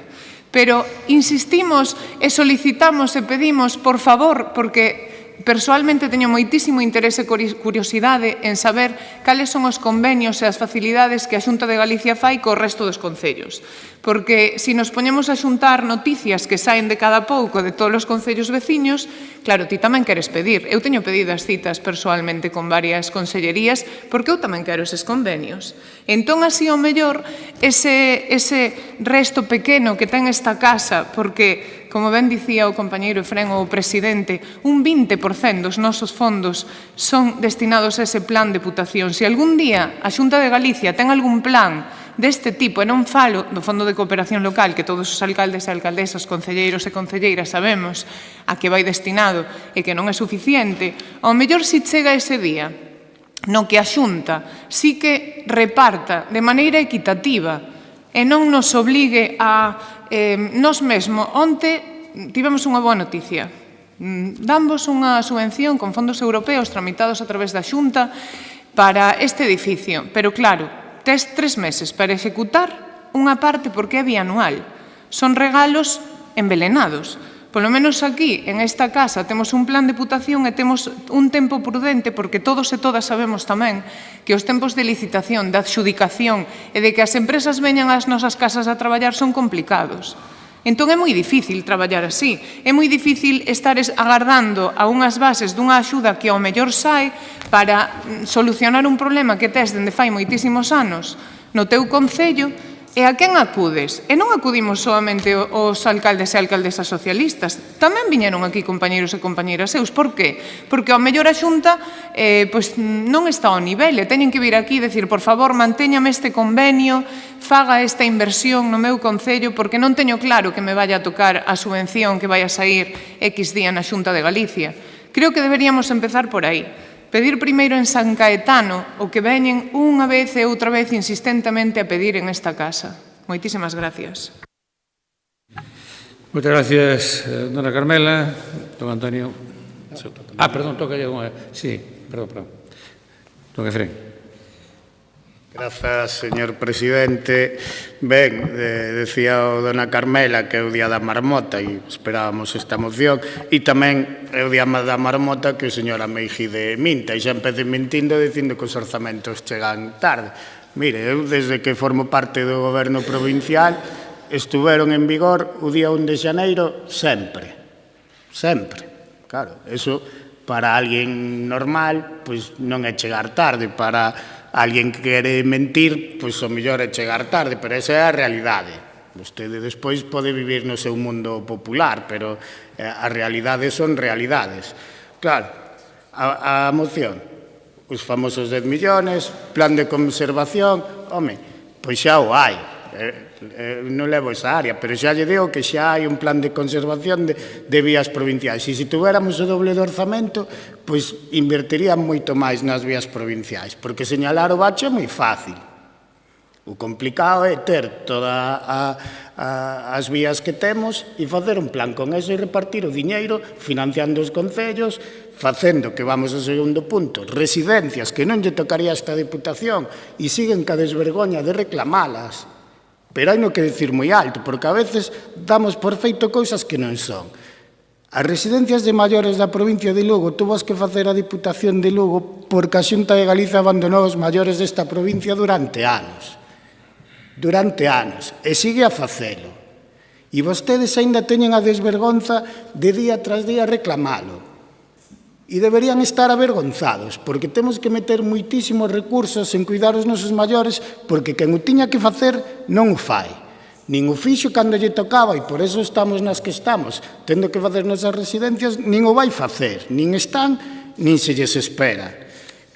E despois, claro, colaborar nas prestacións de servicios básicos. Claro, o plan de deputación non o poden usar para nada, non? E despois, o quesito do que falaba a Carmela. Claro, non o sacan porque lles dá vergonza, pero é máis. Vostedes gustalles moito facer trampas, e son especialistas, porque incluso con os fondos que dicen que son para todos, chaman antes os seus concellos, vai salir ás 12, dicenlle como son as bases, tedes proxectos preparados e presentai no tal día ás 12, que así van para vos, e parece que salen en aberto, porque aquí podemos facernos os nenos e as nenas todas, pero xa somos maiorciños para saber como actúa a Xunta. E a maioría temos experiencia en gobernos locais para saber que eso funciona así. E veñen dando lecciones.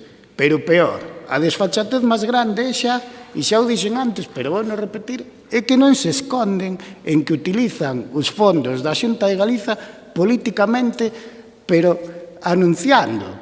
Utilizan os fondos da Xunta de Galiza para comprar vontades.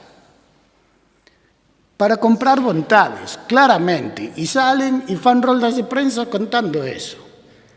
E despois xa teñen tanta desvergonza, por exemplo, en Ribeira, o día seguinte de facer unha moción, desbloquea unha residencia de maiores que tiñan bloqueada. E vostedes, con esa folla de servicio, vannos decir a nós que somos sectarios. Home, é que eu creo que viven nun mundo ou queren facerlle ver a xente que o mundo é diferente. Pero a realidade é que vostedes utilizan a Xunta con desfachatez, solo para beneficiar os seus intereses políticos. E ademais é que lles toca de cerca, porque a señora Candia anda en todos os fregados esos bonitos, de andar comprando vontades, pois sempre están ela por ali e a señora Prado tamén. E veñen aquí a acusarnos. E a máis retolle, faga o quesito que decía a señora e compare cantos fondos van da Diputación para gobernos afines según vostedes e cantos fondos van da Xunta para os gobernos populares. Porque dígolle que é obscena esa cantidad. Porque eu falta encontrar algún compañeiro ou compañeira do Partido Socialista que lle toque algo decente da Xunta de Galicia. Claro, dice, fan trampas, que eso eran para carreteras. Claro, que as sedares non son competencias de Augas de Galicia, son... Claro, non invirten aí porque senón os multa Europa. Claro, son favor porque lles pareceu ben invertir en Burela agora. Non é porque estuveran obligados. Home, é que hai que ser serios cando se dan os datos e vostedes non o son. Bueno, ahora sí, don Antonio. Bien, estaba moi concentrado. Moitas gracias, presidente. Efrén, cando buscas no dicionario a palabra sectarios, sale literalmente a túa foto ao lado do señor Tomé. Con todo o respeto vos lo digo. Sale a vosa foto. Pero é que isto é así. É que o quesito que tanto vos molesta, este quesito, relata a forma sectaria de gobernar esta Diputación. Porque, Carmela, co aprecio que sabes que ademais che teño, evidentemente falas do abastecemento de saneamento de Foz de Burela, pero en Foz e en Burela tamén hai investimentos aparte do abastecemento de saneamento, por exemplo, nos vosos portos para dar acceso e tal. Evidentemente, gustaríame ver que investimentos vai haber para concellos de Partido Popular por parte desta Diputación dentro dunhas semanas nos orzamentos. Podemos mirar para Antas, onde acaba de facerse unha residencia e vaise facer un centro de saúde tamén co sectarismo que profesa a Xunta de Galicia para os concellos que non goberna o Partido Popular, evidentemente, ou en Becerreá, que se vai a renovar tamén o centro de saúde. Podemos ir tamén a Monforte, onde se vai investir precisamente na renovación de varios centros educativos, incluso tamén do propio hospital, da Sarria, e demais. Gustaríame ver todos os compromisos económicos que van nos orzamentos, incluso en competencias propias da Diputación en concellos do Partido Popular. Gustaríame sabelo. Pero, bueno, non pasa nada porque molesta falar de igualdade nesta corporación. Molesta falar, volvo a repetir, de todos, dos 67 concellos. Non de un en particular e algún que vos deixa algunha limosna o presidente. Falamos de estradas abandonadas, peligrosas. Son un verdadeiro desastre a imaxe da provincia que ten as estradas provinciais, perigosas para os condutores. 2 plans de estradas que se fixeron nos últimos anos que non son suficientes, que están en un estado lamentable de circulación. Centros de día e residencias. Son compromisos que asinaron vostedes, señor Rivera, como asinaron vostedes. Os centros de día están pechados.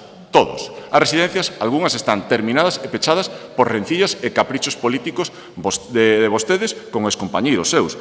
Eso saberán ou explicaránlle vostedes os veciños que o teñen ca residencia pechada.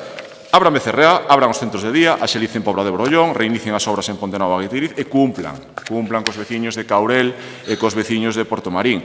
Aposten polos polígonos industriales, falan de asentamento poblacional, pero non se implican no asentamento poblacional. Para que haxa población ten que haber traballo, iniciativas empresariais, posibilidade de ter ter oportunidades de emprender unha vida, un proxecto de vida no territorio. E iso é imposible cando a Diputación nin incentiva que se vayan as empresas aos polígonos que xa ten construídos, nin cumple co Concello de Baralla ou co Concello de Río Torto, cos cuales lle teñen comprometido un polígono de Endaianos, entre outros. E colaboren cos concellos, con todos, e volvo a decir todos, en mayúscula. Colaboren en turismo, colaboren na recollida de animais, colaboren no ciclo da auga, colaboren co sector primario, coa prevención de incendios, colaboren coas competencias que teñen que colaborar cos concellos, porque esta institución, aínda que o nivelador non lle parezca ben, aínda que o traballador non lle guste, esta corporación está para traballar por e para os concellos. E este salón de plenos está para falar de todos os concellos do 67. Gracias. Moi ben, doña Carmela, segundo turno. Ben, señora Meijide, voume tomar esta moción como unha louvanza a este equipo de goberno, porque en realidade o que está dicindo non é que fagamos algo diferente, senón que fagamos máis. É dicir, temos que ocuparnos dos centros de maiores, de sacalos todos adiante, do ciclo da auga, dos animais, dos planes industriais. Calquera diría que San Caetano pode pechar.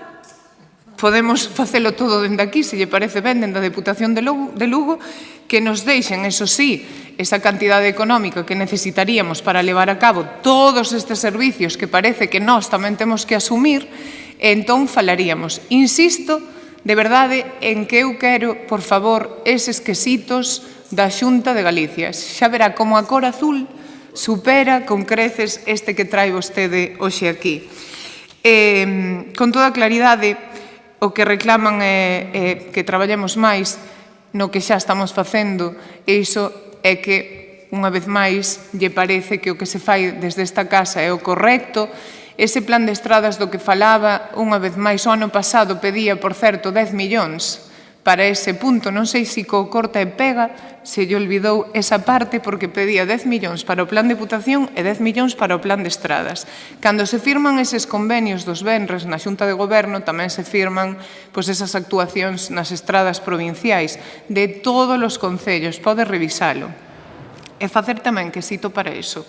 Entón verá que aquí sí que se inviste nos 67 concellos, que o importante sería que dende a Xunta de Galicia, de verdade, voto de menos unha moción instando a Xunta de Galicia a ter un plan igualitario como temos aquí.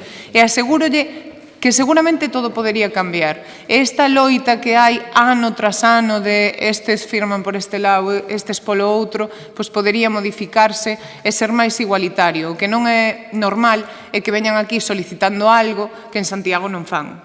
Pareceme injusto. Ano tras ano, ano tras ano. Eso non é normal, porque todos os alcaldes e alcaldesas que estamos aquí sabemos como funciona, sabemos que evidentemente todo é insuficiente e innecesario, pero hai que poñer de todas as partes. Moitísimas gracias. Gracias, doña Carmela. Do Gefrén. Grazas, señor presidente. Ben, señora Meijide, vostede eu creo que a veces non se escoita cando fala. O mellor, cando escribe, parecelle ben, pero, claro, presumiu aquí de que facían un centro de saúde, non sei de quen son as competencias. Tamén o terá que facer a Diputación, ora os centros da saúde. Traigan para o próximo pleno que os centros de saúde que os fagamos dende a Diputación. E que facían melloras en colexios, en Monforte, e tamén non sei de quen son esas competencias, que, por certo, que cite vostede melloras en colexios cando dicen que un teito que se está a medio derrubar é completamente compatible con dar clases con normalidade e pasa no seu concello, home, claro, pero e que nos van presumir deso? De que lle fan un mantemento aos colexios? Esa é a folla de ruta que quere presumir e comparar con o que facemos dentro da Deputación. E mire, tamén lle digo unha cousa, de quesitos vai este debate. Eu reto a que faga o quesito do plan de Deputación e poña aí os colores de para onde vai o diñeiro e veríamos se estaba equilibrada a balanza ou non. E ademais, é tan sencillo, se fóramos tan sectarios, ese quesito vai moito máis para o Partido Popular, non faríamos o plan de Deputación. Facémolo porque creemos que hai que gobernar así. Pero se fixéramos como vostedes, xa lle digo que non había plan de Deputación. Porque aí reciben moitísimo diñeiro todos os concellos do Partido Popular. Faga ese quesito e debatimos con seriedade.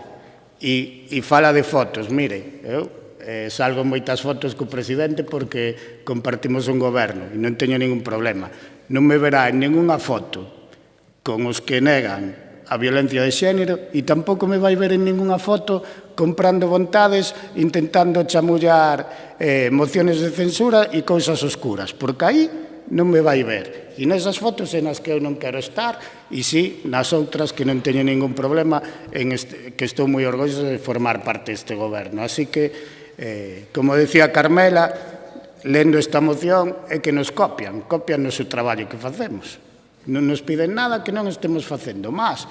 Bueno, pois se vamos tendo máis fondos vai ir máis cantidad para calquera destas cousas. Así que, moitas grazas por a louvanza.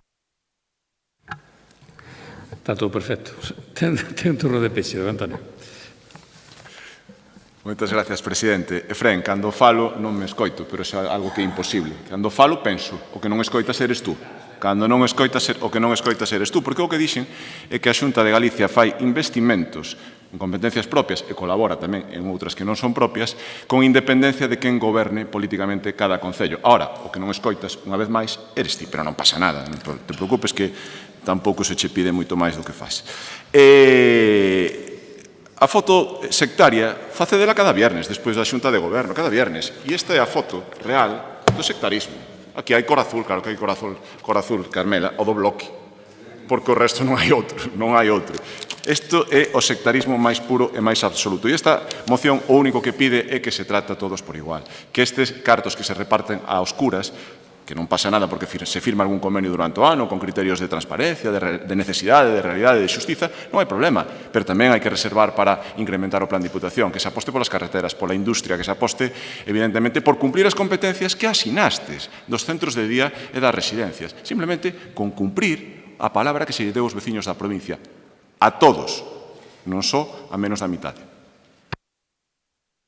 Moitas gracias, don Antonio. Eu lle agradezco ese afán que ten por meterme a min na area. No seu mundo de gladiador, non? Dice que non escoito. Mire, eu escoito bastante máis que a vostede. Sabe a diferencia? Que eu non fago teatro, e vostede actúa. Esa é a diferencia.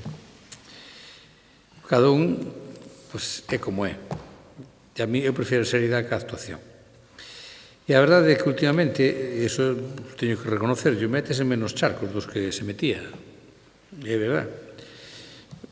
Quero decir baches, quero decir que se meten menos baches, por lo menos non vixo na foto, tanto bache.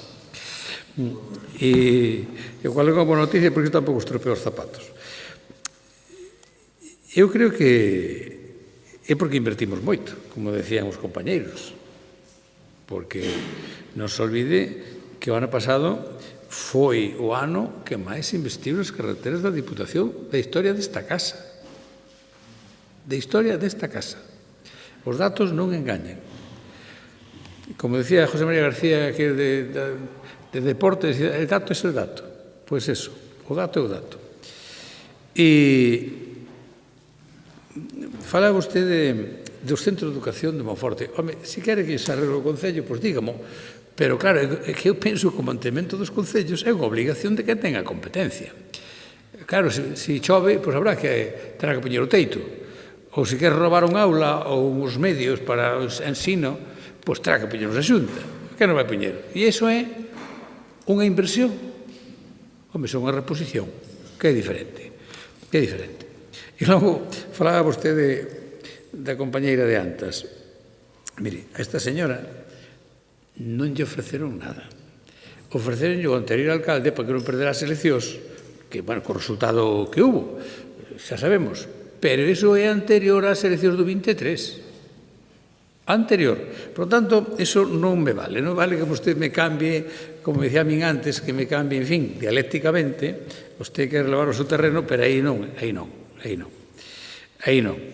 E mire, vos, desde o Grupo Popular, vostedes, queren que a Diputación participe en todo, facendo o que ten que facer Aguas de Galicia, o que ten que facer Educación, en industria, que non temos competencias, en todo.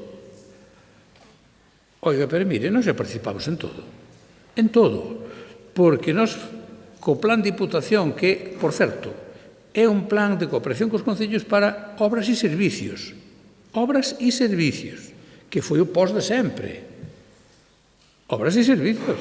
Pois nada, que o Concello dedique a aquela obra ou aquele servicio que queira mellor. Pero a Diputación xa o fai. O mellor que non o fan son outros. Porque eu levo pagado máis de 4 millóns de euros do canon de Aguas de Galicia e ainda non recibí nin un euro en saneamento nin abastecemento. O meu Concello leva a pagar máis de 4 millóns de euros. Desde o ano 12 que se creou a tasa. Facemos recaudadores para Aguas de Galicia, pero retorno cero. Hombre, digo eu que hai que ser solidarios cos concellos que non poden, sí, señor. Hai que deixar outra parte para a gestión do órgano autónomo de Aguas de Galicia? Vale. Pero, hombre, que menos que devolver a mitad, que é o que está dicindo a FEGAN. Devolvan ustedes a mitad do que recaudan por esa vía os concellos, porque todo o mundo temos necesidade de sanear, de abastecer, de mellorar a calidade. Por qué? Porque hai que quitar tuberías de fibrocemento, hai que sustituir contadores. Todo eso, pagámoslo, pero non o temos.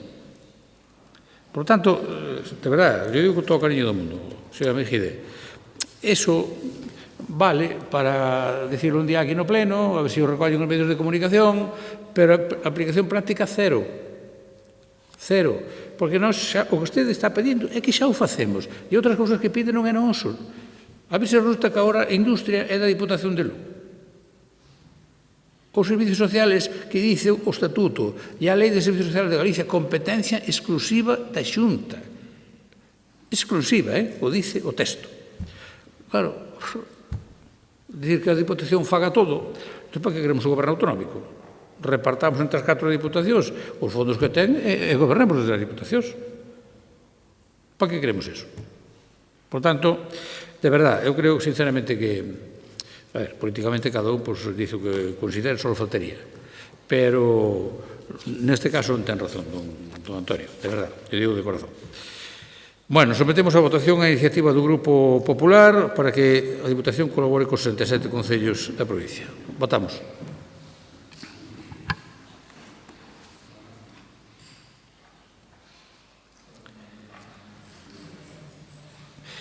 Votos emitidos 25, a favor 12, en contra 13, non hai abstencións, queda, por tanto, rexeitada a proposta do Grupo Popular. Pasamos ao punto número 17, que é unha dación de conta de resolucións de presidencia adoptadas durante o mes de setembro de 2025. Punto número 18, comunicacións de presidencia que non hai. E punto número 19, rogos e preguntas regulamentariamente formulados. Se non estou errado, hai 2 rogos e 2 preguntas formulados polo Grupo Popular. Tal como teño aquí na orden, as preguntas que foron presentadas primeiro, pois unha delas, mellor dito, non, as 2 preguntas se formula don Antonio Mejide.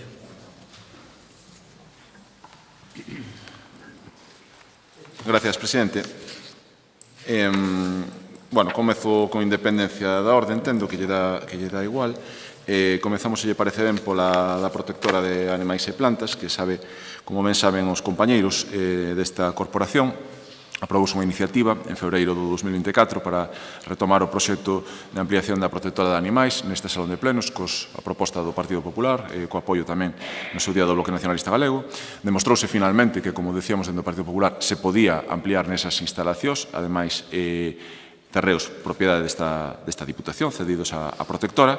A última novidade é que o Concello de Lugo, como saben, otorgou licencia o 15 de outubro para licencia urbanística para a legalización e ampliación destas instalacións, e existe tamén por parte da Xunta de Galicia un compromiso económico nos orzamentos de 2026 de 250.000 euros que xa figuran a día de hoxe en orzamento. Había tamén un compromiso público por parte das 3 administracións, Diputación, Concello e Xunta de Galicia, de financiar esta actuación, esta ampliación. E a pregunta moi concreta, se vai asistir nos vindeiros orzamentos do ano 2026 partida concreta para dar cumprimento a ese compromiso adquirido ou anunciado, como digo, polas institucións. Entendemos que debería xa figurar nos futuros orzamentos, saber se o xa teñen en consideración. Rematou as dúas preguntas, sí. Moi ben, pois vai dar resposta ao compañeiro Pablo Rivera. Pois sí, a ver, de nivelador a nivelador, señora Meijide, se lle son sincero, rotundamente sí a vai haber. Pero quero explicarlle a diferencia entre como nivelamos desde aquí e como nivelan vostedes, porque doulles a benvida ao tema da protectora. Como saberá, esta Diputación xa tiña asinado un convenio co Concello de Lugo fai 6 ou 7 anos, levamos 2 mandatos esperando por a Xunta de Galicia, non lle importou nada ata que algunha cousa debeu mover por aí ou algún interese de alguén en concreto houve por aí que decidiron no ano 2026, como vostede di, porque iso é unha evidencia, non se pode negar que se incluíra unha partida nos orzamentos, por primeira vez. Esa é a maneira de nivelar. 8 anos despois, a Xunta decide meter unha partida nos orzamentos. E fagolle unha pregunta, se mo permite. Esa partida que vostedes comprometen nos orzamentos vai ter execución ou vai ser como a Ronda Leste ou Porto Seco de Monforte? Moitas gracias. Gracias, don Pablo. Pois informe, por se non sabe, que esa pregunta é retórica, dado que a pregunta é da oposición ao goberno. Quer repreguntar? Sí. Ten a palabra.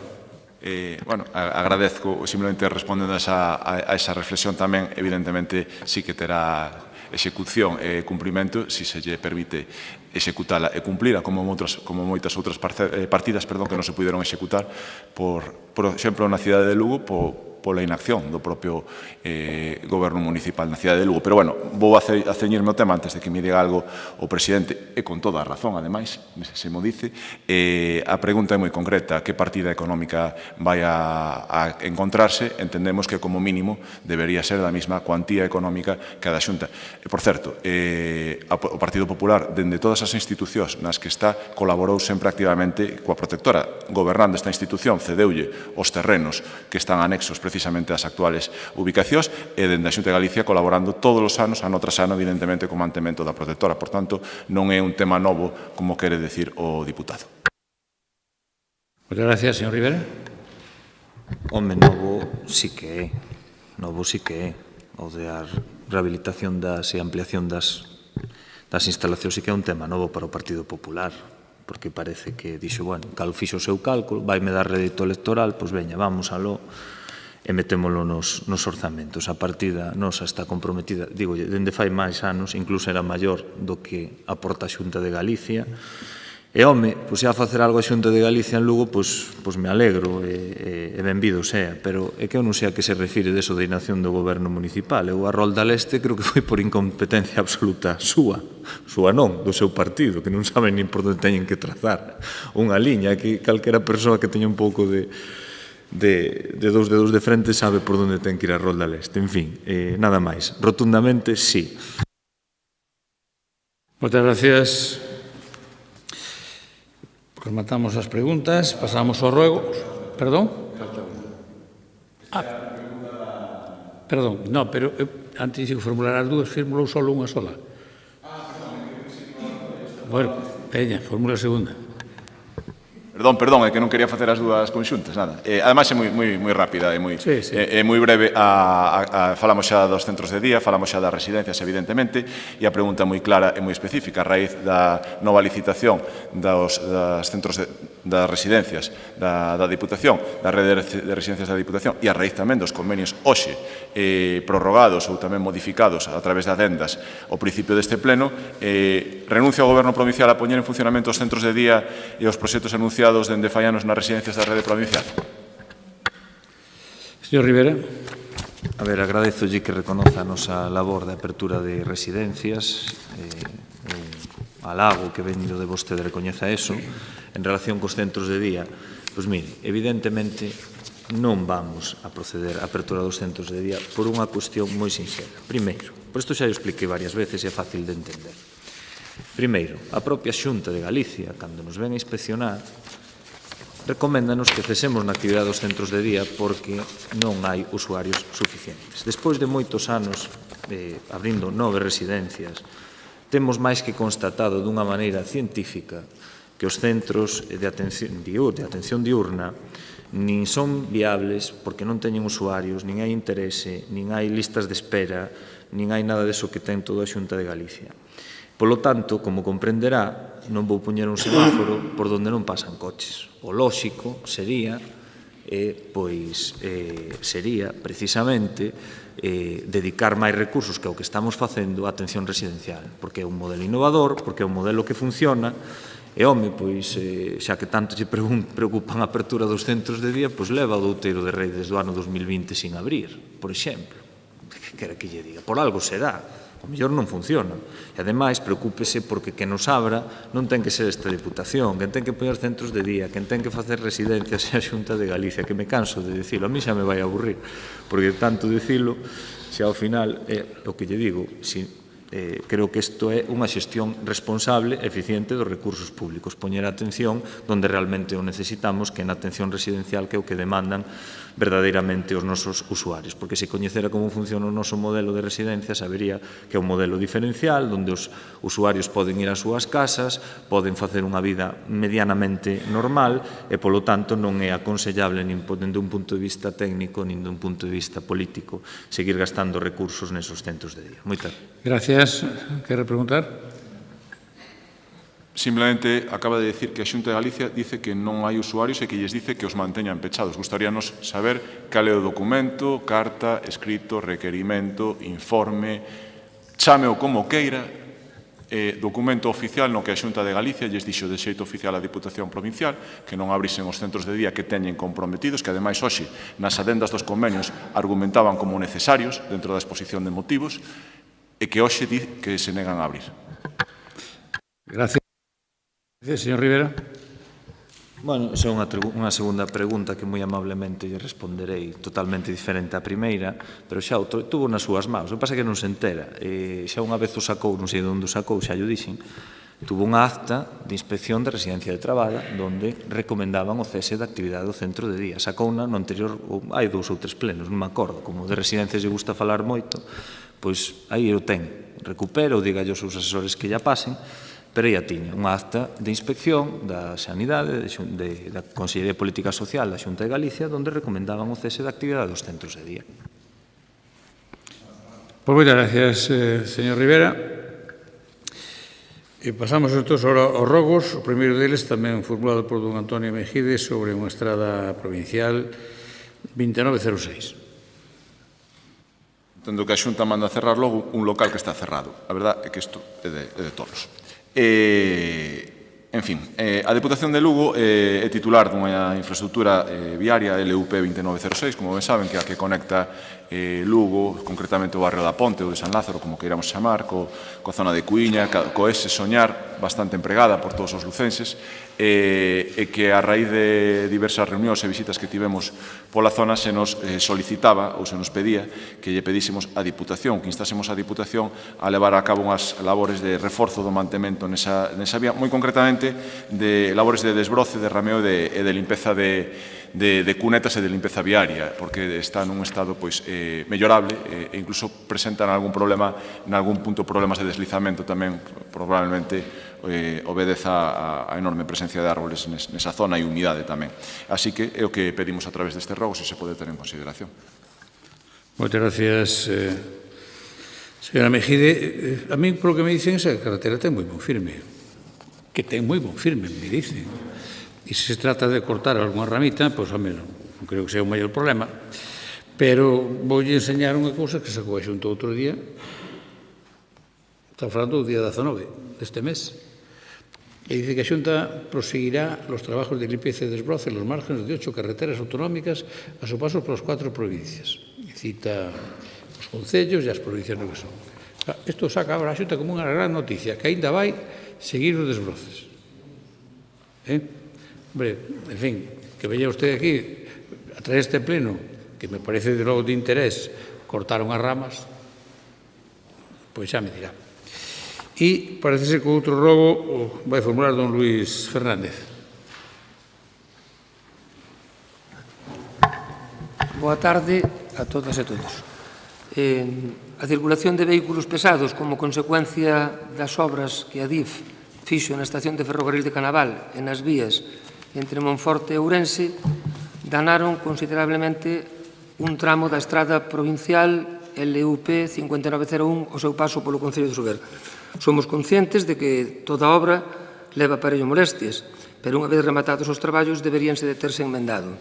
Os destrozos causados, neste caso, en torno a quilómetro e medio, son absolutamente visibles. O malestar entre os veciños que ali habitamos e os visitantes é notorio porque é a principal vía de conexión que ten Sober coa Nacional 120. Na actualidade, como digo, pouco máis dun quilómetro presenta enormes e profundas fochancas no seu firme que requieren que os vehículos teñan que reducir de repente e incluso se produxeron xa varias saídas de vía. A vista do exposto, pedimoslle desde o Grupo Provincial ao Goberno desta Deputación que exixa a ADIF o arranxo urxente dun tramo pendente, aproximadamente de 1 quilómetro, desta Estrada Provincial 5901, que sigue con esas fochancas como consecuencia das obras que se fixeron, como ben dixen, nas vías do ferrocarril entre Monforte e Ourense e que remataron fai máis de 6 meses. Gracias, don Luís.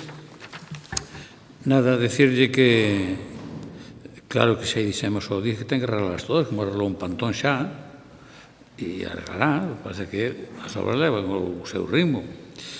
E, de verdad, usted van a chamar a atención, seguro, porque que haya unhas fochancas tan grandes e que non avisar ao señor Mejide para irse ali sacar a foto, ese é un problema, ese é un problema, ese é un problema. E segundo, pois ten que ir tres, ten que ir tres. Aparte que vostede, eu creo que dos alcaldes que menos se debe de queixar en relación coas carreteras provinciales, das que menos. E yo digo con todo o respeto do mundo, porque o que se debe vertido... Espere, que usted non lle pousa o botonciño que non lle vai funcionar, non. Mire, o que se me leva invertido desde que eu sou presidente en Sober non é nin da media para baixo, está bastante da media para arriba. E máis, ahora mismo están contratadas obras en Sober. Están contratadas. Que tamén que sepa que o ano que ven vai haber, no plan de estradas que presentaremos adecuadamente, vai haber outro cachiño de Sober. De verdad, que os que máis reciben se veñan queixar é que non é xusto. É que non é xusto. É que non é xusto, porque senón hai que facer como os que menos levan, para que se queixen con razón. Porque se queixan sin razón, xa me explicará, don Luís. E logo, oiga, desde que esta casa ten o plan de Diputación, cantas pistas arreglou vostede que xa non as arreglaría? Pois eso, hombre, pois eso. Entón, esta casa ten feito por todos os concellos, podámonos queixar uns máis outros, por todos os concellos ten feito moito e vai nos seguir facendo. Así que non se preocupe vostede que nos defenderemos o interés do Concello de Sober adecuadamente. Moitas gracias e levantamos a sesión.